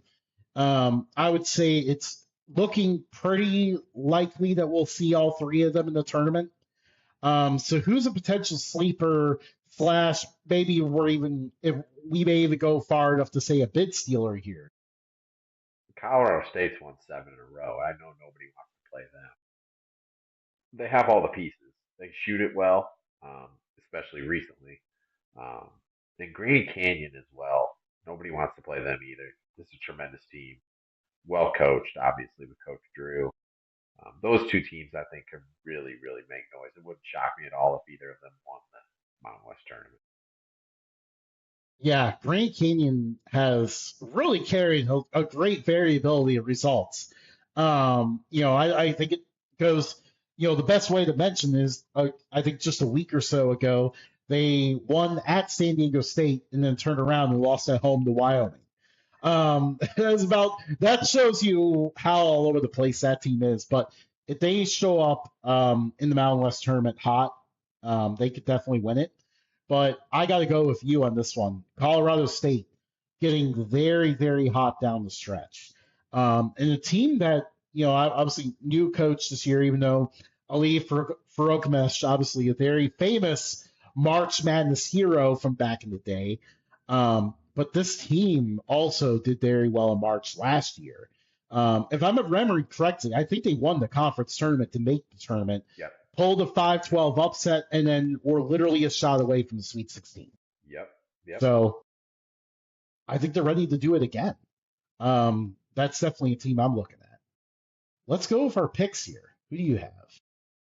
Man, this is one that I go back and forth on. I really do. Just 'cause, like, there's so I feel like so many of these teams could win this conference. I'm gonna go with New Mexico though, just because I feel like they're they give you both. They can score, they defend. Um, that's just my gut feeling with them. Um, Utah State's played well. San Diego State is a team that I love the way they defend at a high level. Um, but I'm going to go New Mexico. Man, we keep thinking alike. New Mexico was my first gut, but just to because this Mountain West tournament is too crazy for both of us to pick the same team. I'll go with Utah State. Utah State has been um, definitely the top team in this conference all year. Very impressive team that I think could even go on the run in the NCAA tournament, depending on whether they can avoid that 8-9 line or not. I don't think anyone wants to be in the 8-9 this year. Which the way those teams in that range are losing lately, you can tell they really are trying to avoid it. But yeah, I think Utah State looks like they could be a really good team here. The Agreed. NEC. But yeah, Nexion. The favorites here, Long Island and Central Connecticut State, kind of 1 and 2, kind of separated themselves a little bit. Is there a potential sleeper that can create some really crazy chaos? Well, Mercyhurst isn't eligible, but they have what it takes to get it done. Um, uh, they have a tremendous guard in Bernie Blade, who's just who can fill it up. He can get hot. So I mean, I'm not going to put it past them. Lemoyne is interesting as well. Just they have some really solid pieces. They have a solid center in Shiloh Jackson. Missed some time this year. Tennessee Rainwater, one of the best names in college basketball. Yes. He can make it rain, that's for sure. I mean, he gets started. Um, but neither of those teams are eligible, so it's kind of an interesting quirk here. where if those two teams play for the conference championship, the NEC has said that they will play a separate game between the two teams that would quote, let's just say they lose in the semifinal and we have a Lemoyne Mercyhurst championship, they would then play the two semifinal teams that lost to see who goes to the NCAA tournament because of the worst rule ever that a team transitioning can't make the NCAA tournament. Let's not reward teams for playing up. How about that? Like just get out of the Stone Age NCAA with all the other issues that you have. How about you fix the ones that are just common sense? Um, it just yeah, it baffles me. Yeah, it makes no sense to me either. Like I can understand, like if you're Saint Francis to not make this tournament, but like if you're Saint Francis moving down, Yeah, you probably are going to have advanced for a few years. Maybe they're not eligible, but for moving up, it just does not make sense. It's one of the oldest, most antiquated rules that exists, and the NCAA never seems to be interested in getting rid of those old rules for some reason. It would be a nice little easy, quick win. I'm all for the crazy scenario where you get Mercyhurst versus Lemoyne for the championship, and they have to figure out like which one ESPN's going to broadcast because right. technically the semifinal one is the one, and like imagine like if something crazy happens, like Chicago State beats LIU, and all of a sudden they're in position to go to the NCAA tournament. And we've Chaos. seen this nonsense. We've seen this nonsense with this conference before. Merrimack won it a few years ago. Fair League tickets and went instead and beat Purdue. Yep. Um, so you really just never know what's going to happen here. Who's your pick to win? LIU's kind of ran through the league, honestly, but I'm going to go with Central Connecticut State because Central Connecticut State the past couple of years has been the favorite, and they've fallen short back-to-back years. And Darren Smith Jr. is the best player in the conference. Every given night, they have the best player in that league stepping on the floor, and he's proved that throughout the year. Young man can fill it up. He had a 40-plus point game this year against New Haven. That young man can play, and they have one of the best point guards in the country too. I believe he's averaging about 7, 8 assists a game. I'm gonna go with CCSU to get it done. Man, you took exactly what I was thinking. um, yeah, give me the Blue Devils as well. This is the NEC. Things hardly ever go as you would expect. Again, they have been in position in years past to win this conference. Didn't do it. Now this year, when they're playing the underdog role, maybe I think they get it done. Next, we go to the OVC. Narrowing down favorites is really difficult here. It's impossible. Tennessee State. I mean, there's a lot of really solid teams in this conference. Like, it's a very solid league.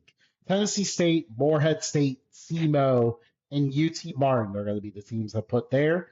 Who would you consider a sleeper? Out of that, I think SIU Edwardsville, they went to the tournament last year. I think that they have everything that it takes to make another run in this tournament. This is another tournament, the OVC tournament, that just every year is chaotic.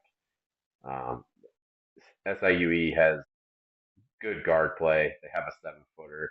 They have a little bit of everything that it takes. And Lindenwood's another good team as well. I think the top 6 in this league have really set themselves apart throughout the season. And it would not shock me one bit if any of those 6 teams won at all. Agreed. Yeah. SIUE is my sleeper as well. They're really a team that I really don't. I think they're playing kind of similar level to where they were last year. It's just the competition around them has really stepped up this year. Mm-hmm. So they're definitely a team that I like a lot as well. Who's your pick to win it? I'm going to go with UT Martin because they're the best team. Um, have they played to that level throughout the year? Not always. They have the European connection, as we've talked about before. I think that these guys play extremely well together. They've kind of struggled at home, which is kind of odd. They have some really, really good non-conference ones. They beat Bradley at Bradley. I mean, this is a really solid team. But like we said, I mean, anybody could win this. Seriously. Yeah, absolutely. UT Martin winning would be an awesome story. That would be Mhm. their first ever NCAA tournament bid. But I'm going to go with a team that's been there and done it before.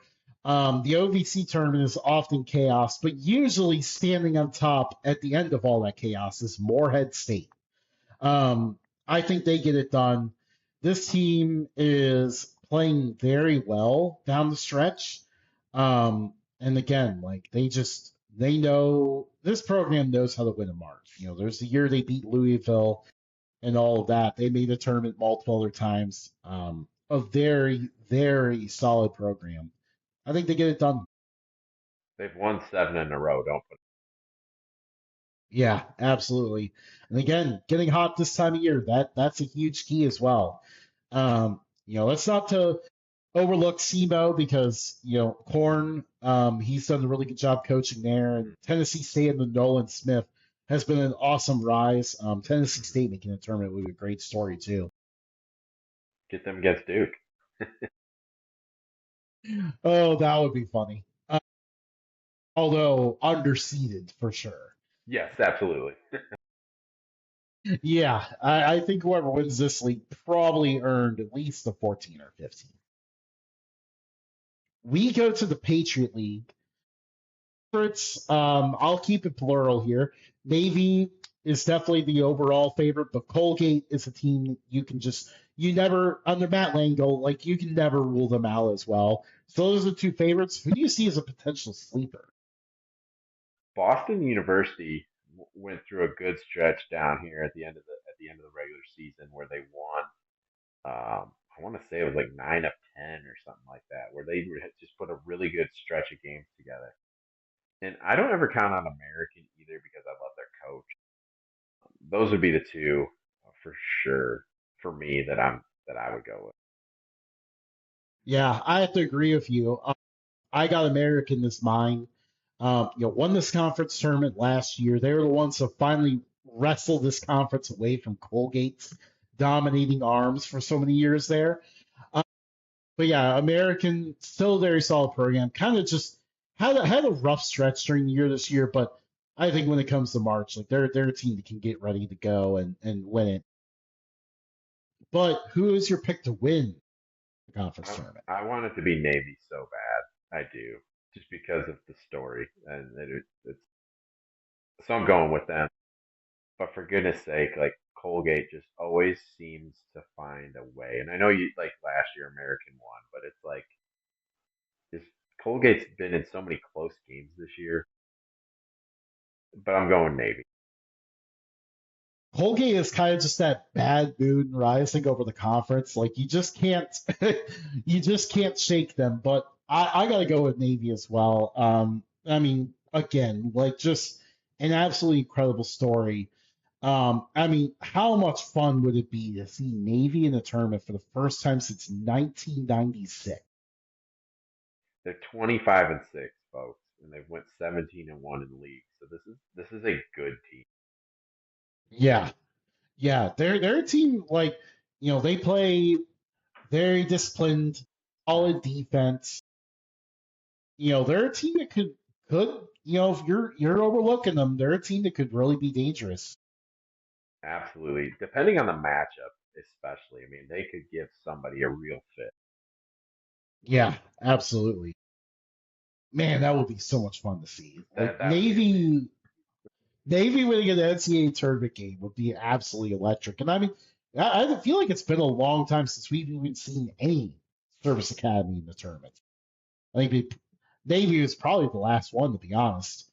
I feel like it's been longer for Air Force, and I know Army and the Citadel have never made it. Right. I feel like Air Force in sometime in the 2000s did, but I could be wrong. Maybe they did. Um, that one, I'm gonna end up getting curious and looking back at that at some point. Um, we moved to the SEC. Do you see any bid stealers hanging out in here? Could somebody? I mean, you look at this league and it's like it's kind of like what we talked about with the Big Ten, Big 12, ACC. Like you kind of know who's already in. I know that the argument about Auburn, like who they beat in the non-conference and stuff, but they're 6-10 in the league for goodness sake. Do not put them in the tournament. Like they're 15-14. Like every time I see them being even considered, it just blows my mind. I just shake my head. I'm like, look what they've done over the past 2 months for goodness sake. So no, I don't really think there is anybody because I think the rest of it from like Georgia, Texas A&M, Texas, like I think everybody else is already in. So I don't think that there is really anybody that can steal a bid because nobody on the bottom is going to be able to go through the gauntlet of that conference tournament. Yeah, I agree. Again, like another one of those situations where it's like a big conference and everything. Like, I mean, sure, like maybe you look at Oklahoma and maybe they're a team that's occasionally showing some life down there. Mm-hmm. But I don't know if they can get through the whole thing. So who's your pick to win it? Florida. I mean, they're a wagon right now. I would pick them to go to the Final Four right now with how they're playing. I mean, they've just been, and I know Alabama's on a huge winning streak too, but Florida's just playing at another level right now. Like they just killed Arkansas, like just mantled them. They're a team right now that you kind of look at and I'm like, where is their weakness currently? Obviously, it's just so difficult to win back-to-back national titles. But and I'm not saying they will, but it's like everything that they've done recently, why can't they? Yeah, yeah, and they're the last program to do it too. Mm-hmm. Um, but yeah, I have to go with the Gators as well. You know, during the non-conference portion, you know, they took some losses there, kind of took some bumps a little bit. Have absolutely dominated this conference, and I think they are head over heels better than everyone else right now in this league. So I got to go with the Gators as well. We move to the SoCon. This was very difficult. Like I didn't know if I was gonna. It was either gonna be one or four favorites. I ended up going with four. East Tennessee State, Mercer, Wofford, and Samford. Is there another team out there that could be a sleeper? The hottest team in the conference, Western Carolina, 6 in a row. Not normally a team that is in the running here, so I think it's pretty cool to see them make the noise that they've made this year. And this is a conference that is so competitive too. Like the like Yeah, last year, they should have had multiple bids, and I know that that might be controversial, but Chattanooga won the NIT for goodness sake, and they deserve to be in the NCAA tournament. Um, like, this is such a competitive league, but I'm looking at teams that are playing well right now, and I know Western Carolina is technically under 500, um, but they've won some really good games recently against some good teams in that league. yeah, absolutely. That was something that stuck out to me too. Like very under the radar 6 game win streak there. I'm going to bet on upside with my sleeper pick. Furman is a team that can definitely play at a high level at any given point. You know, they haven't really shown the consistency we want to see from them in conference play. Actually performed better in the non-conference portion they have in the conference portion this year. But Furman is a team that sticks out as potentially a sleeper pick as well. Mm-hmm. And who's your pick to win it? I'm concerned with East Tennessee State with how they finished the season with 2 losses in a row. I'm going to go with Stanford. I know they went to the tournament a couple years ago. Obviously, a different coach this year, but they've just, I feel like they're peaking right now. And I think that's important. Yeah. And their coach brought Lipscomb to the tournament last year. Mm-hmm. I'm going to go with Wofford on this one, actually. Wofford goes back to back. Wofford is a great story, too. Like, so much chaos before the season with their coach being Yeah. fired in September, I think it was. Yeah. And they hired a guy from outside of the program to Mm-hmm. come in and establish with these current group of players, and it's worked. They've been playing great basketball. Mm-hmm. And this is a team that I noticed has performed well on the road as well. So I'm going to go with Wofford in this one.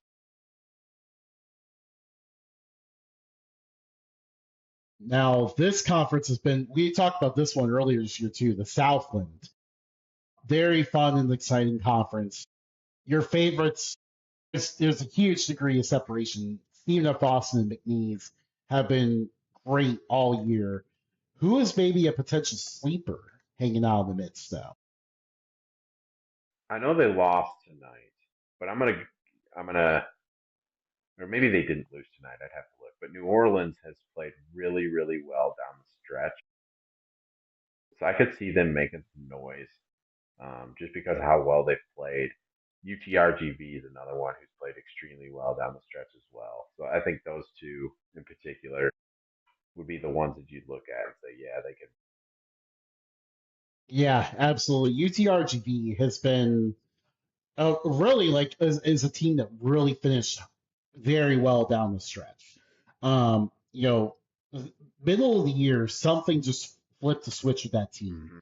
and they started playing really great basketball. You know, they split their games with McNeese, lost to Stephen F. Austin, and otherwise have pretty much run past everyone else they played. So they have been very excellent. I could definitely see the upside of New Orleans too. I mean, now if the whole Southland tournament was on a Monday, I would say go ahead and pick New Orleans because they have been Right. great on Mondays this year. Defeated in Southland Mondays, beat TCU on a Monday, so they may be able to spring an upset if one of these games is on a Monday. UTRGV is my sleeper overall. Who is your pick to win the conference tournament? McNeese because they're at home. I think that's the key here. Yeah, Um, SFA, Stephen F. Austin lost at home to New Orleans last Monday, actually. Go figure. Uh, Southland but Mondays. yep, there's nothing better. It's been great. They do a great job, I think, really marketing that and pushing that. I think they do a really good job of it because there's not. I mean, you get the marquee games on ESPN, of course. I think they've done a really good job, like finding the niche for them. Yeah, and usually there's a good like alternative broadcast at CBS SN when that early ACC game inevitably turns into a blowout. Right, because Duke's killing someone every time. But yeah, I'm gonna go with McNeese because they're at home. They've won 7 in a row, especially recently. They've just been the team in the league. SFA has done an amazing job this year. 27-4, I believe they are. 20-2 in the league. Like for goodness sake, that's unbelievable. I think that you could, and again, I'm sure it won't happen, but I think you can make the argument that those two teams could potentially be in the tournament. You got 27-4 Stephen F. Austin, and I think 25-5 McNeese. Like man, like what a great job those two teams have done this year. But I'm going McNeese because they're at home.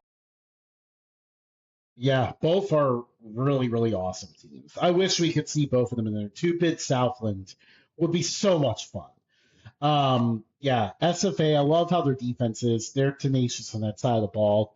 But ultimately, I got to ride with the hot hand here. And like you said, this is at home for McNeese. Got to go with them in this one. I think that's definitely a huge advantage they have. Huge advantage. Yeah. Which I think that was like a huge, I mean, honestly, like, it's one of those things where it's like, you've given them this advantage, but like the deal the Southland struck with McNeese really saved the conference and it's gotten to the strong place it is now. Mm-hmm. Because like for a long time there, it looked like the WAC was about to get all of them. Mm-hmm. Now that we'll talk about Now, that in a moment, but now things vice have versa flipped. potentially. Yeah. But not the WAC. We'll go to the SWAC. Favorites here, I'm going to kind of narrow it down a little bit. Bethune Cookman and Texas Southern. Um, Texas Southern kind of quietly slipped up into that 2 spot recently. Now, they still have some deeps.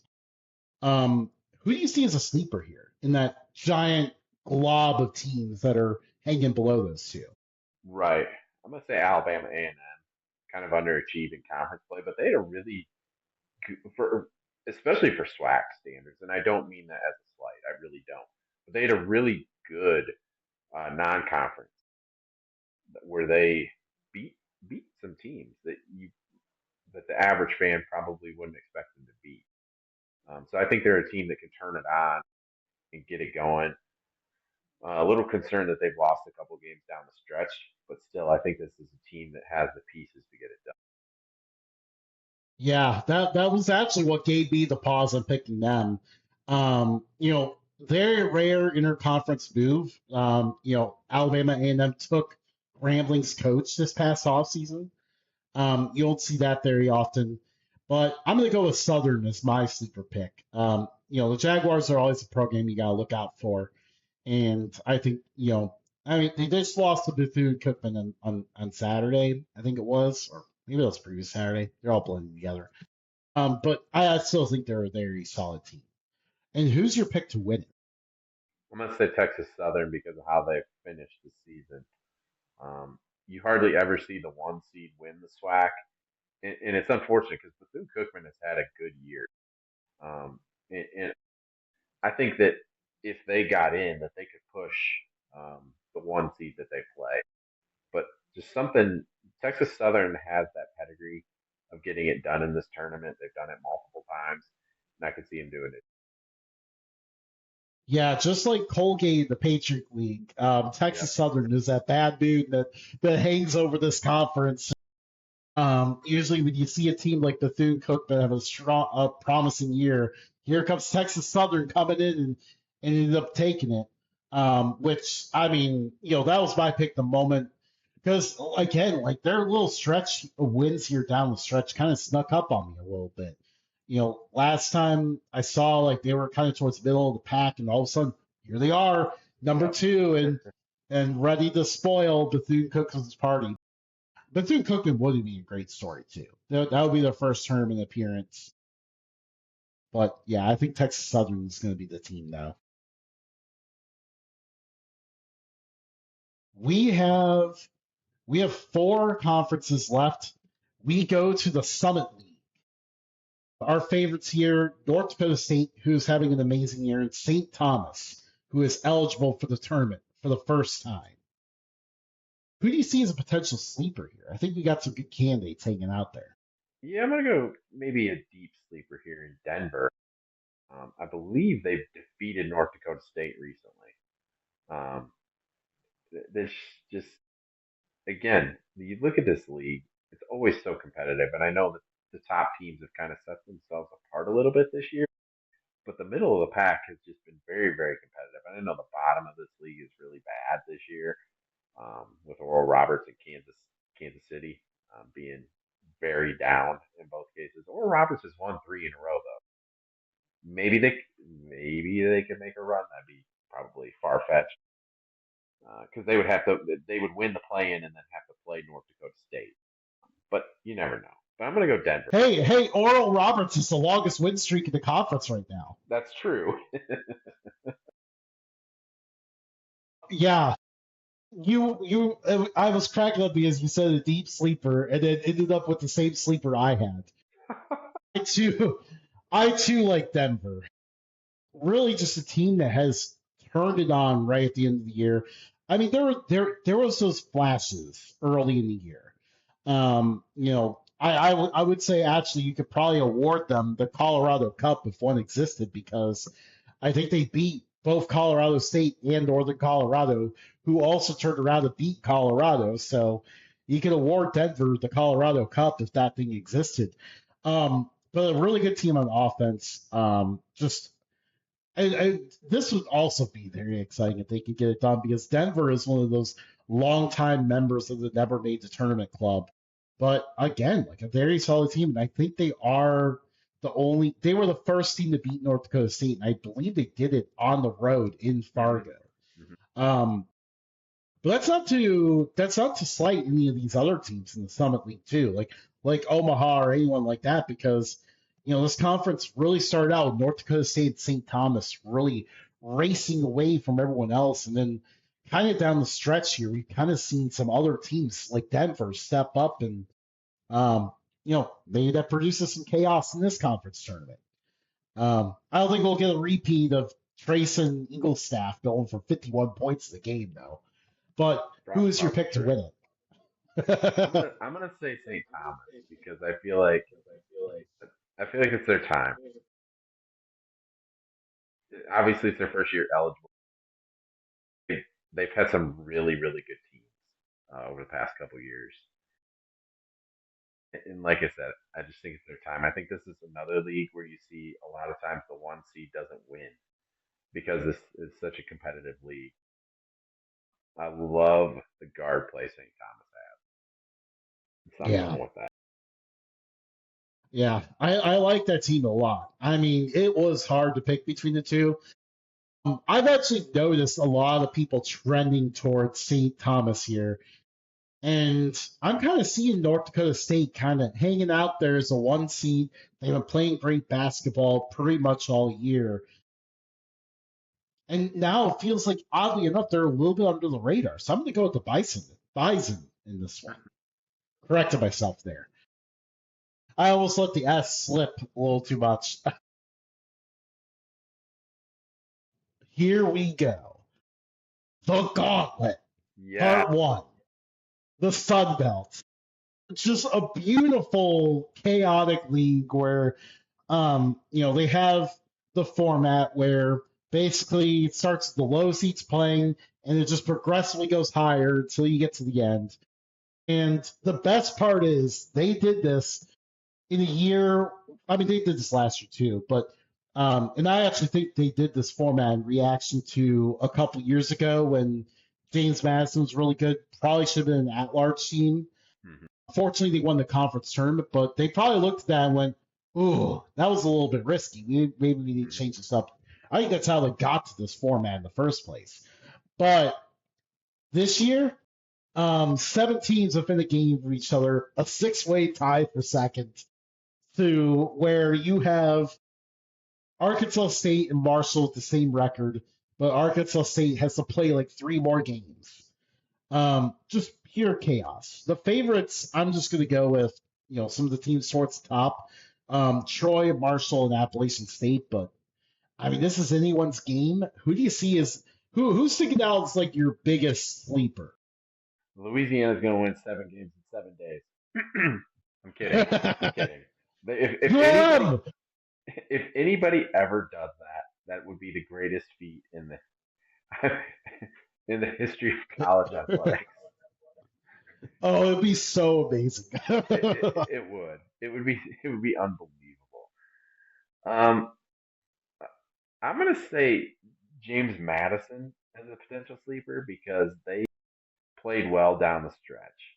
Um, they just they were clicking at the right time, and I think that they could surprise a team or two here. Georgia Southern is another one. They just won at Marshall to end the year.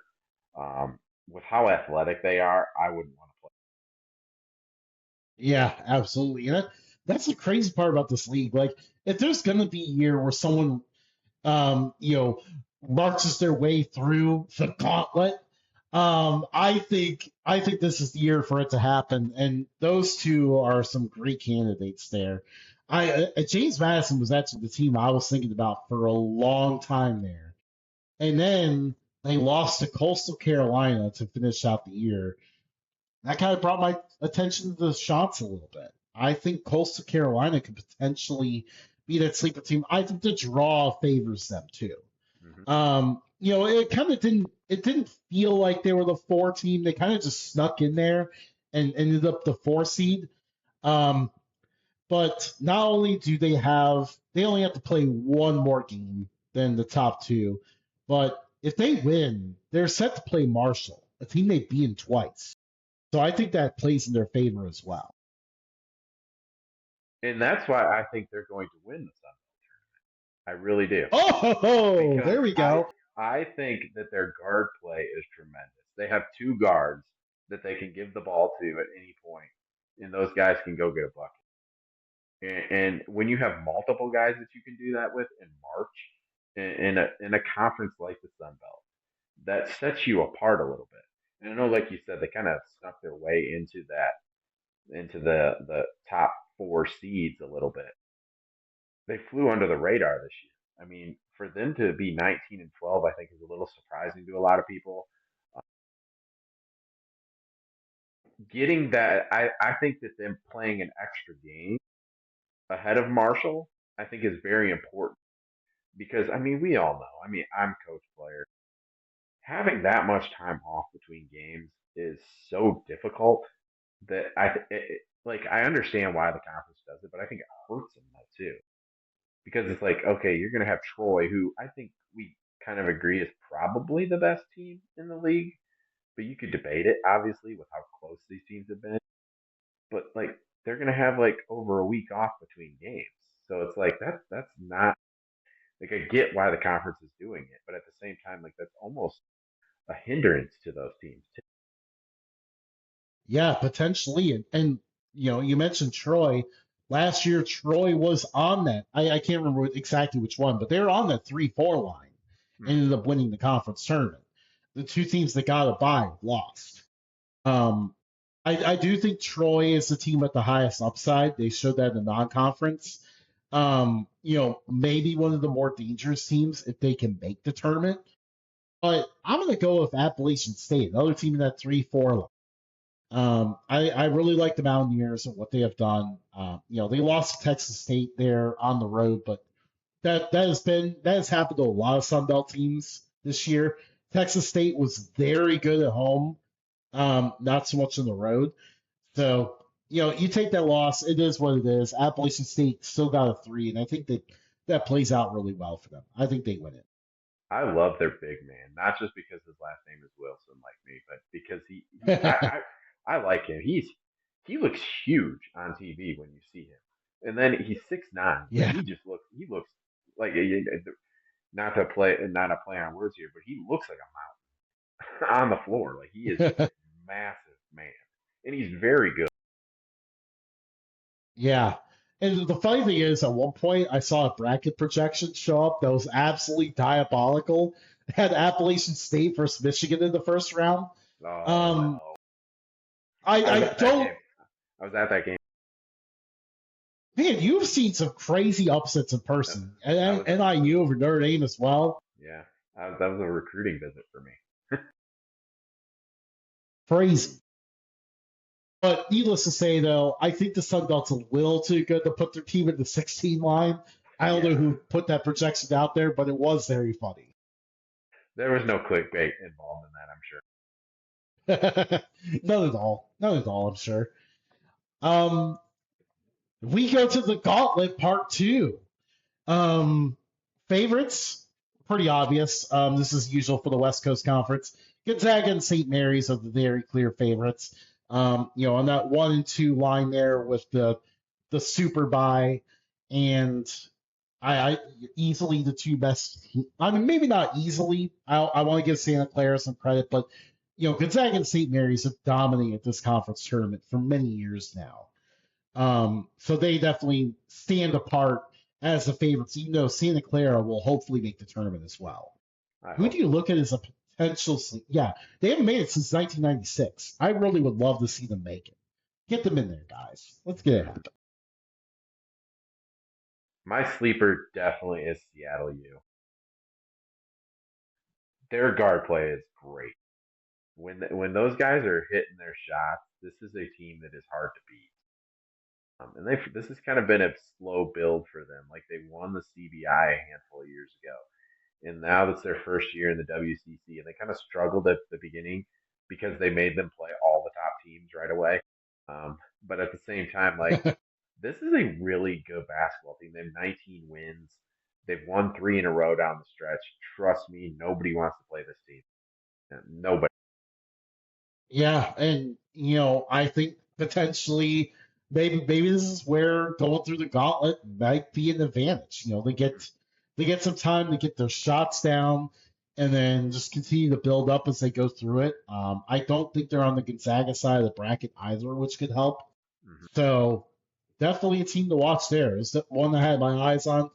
But I'm gonna go with Oregon State just because Wayne Tinkle is already out, but he's going to coach the team down the stretch. The guys can play from, and he's done this before. He's gone in crazy tournament runs before with this team. Back in 2021, they won the Pac-12 out of nowhere, and then went on one of the most random, forgotten Elite Eight runs of all Yep. time.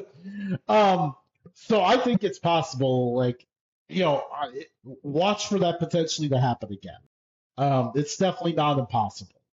But for the pick, who are you going with to win it? Well, first, I'm going to say, as a former coach, like, what is Oregon State thinking? Like, you're not going to get a better coach than Wayne Tinkle. Like, I understand that things might be a little stagnant, but it's like you're not going to get a better coach. Like, it just, I don't understand that. To win, I'm going to say Gonzaga, of course. They just, I mean, look at the roster. I mean, and that's no slight against St. Mary's. But I think Gonzaga is going to be extremely motivated. One, they just lost to St. Mary's. This is their last WCC tournament, and I think they want to go make a statement, and I think they will. I think that they're going to be. I think they're going to be out for blood in this. I really. Yeah.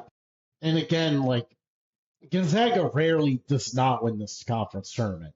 It would definitely be surprising if they lost it in their last go around. So I've got Gonzaga as well. Mm-hmm. It is so difficult to pick against them. Right. But we close this out with a conference that we will soon say goodbye to in its current form, the WAC. Thanks for the memories, WAC. We will miss you.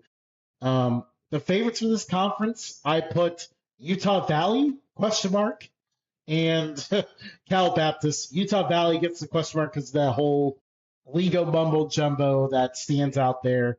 Who do you think could be a sleeper in this very small conference?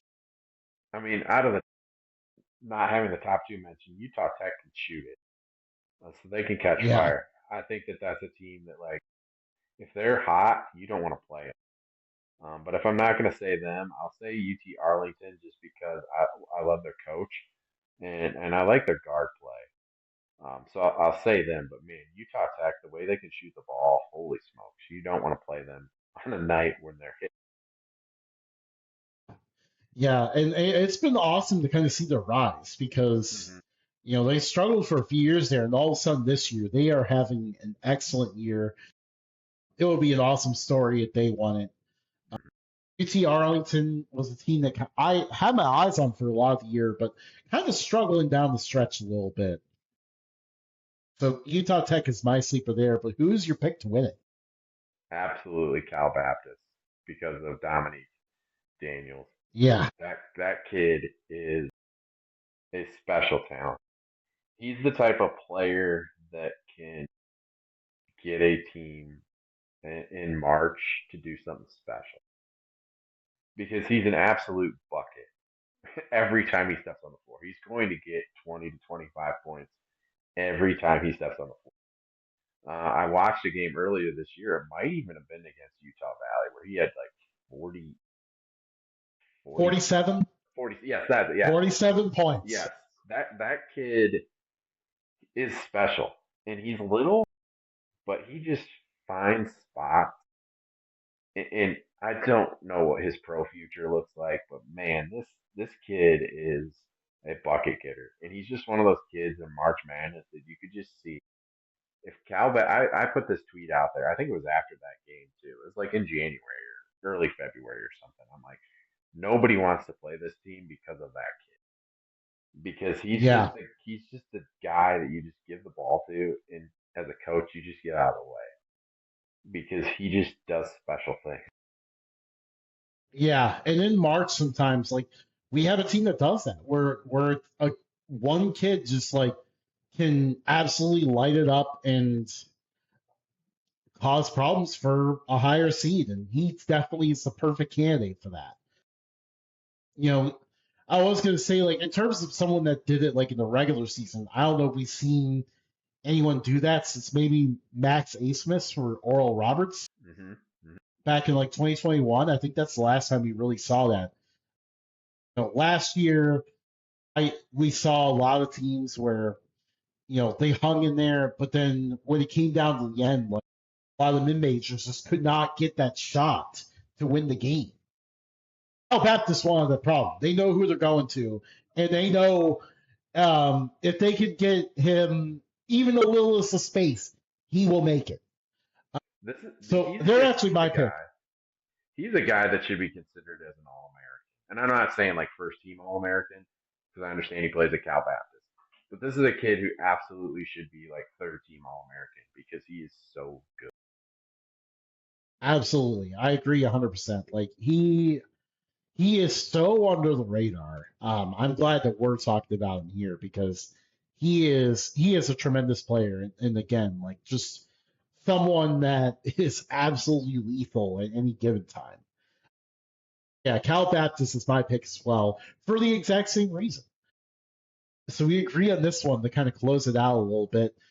Uh, Man, definitely was a lot of fun.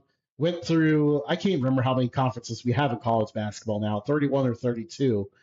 Um, Walk through all of them. You're getting ready to, make conference tournament bracket pool picks or anything like that. Definitely know where to look now. Thank you for tuning in, Bobby. Where can the people find you? As always, thank you for having me. Really appreciate it. And everybody can follow me, my college football podcast at TNT College Foot One on Twitter, X, Spotify, Apple Podcasts, everything. Always talking college football and everything going on there. But you can also follow me personally at Coach underscore B Will, where I post more basketball related things. My beloved Detroit Lions and Detroit Pistons. I'll talk about that on there too. Share a lot of my faith as well because that's the most important thing to me. But yeah, I obviously from the football side do a lot of work there.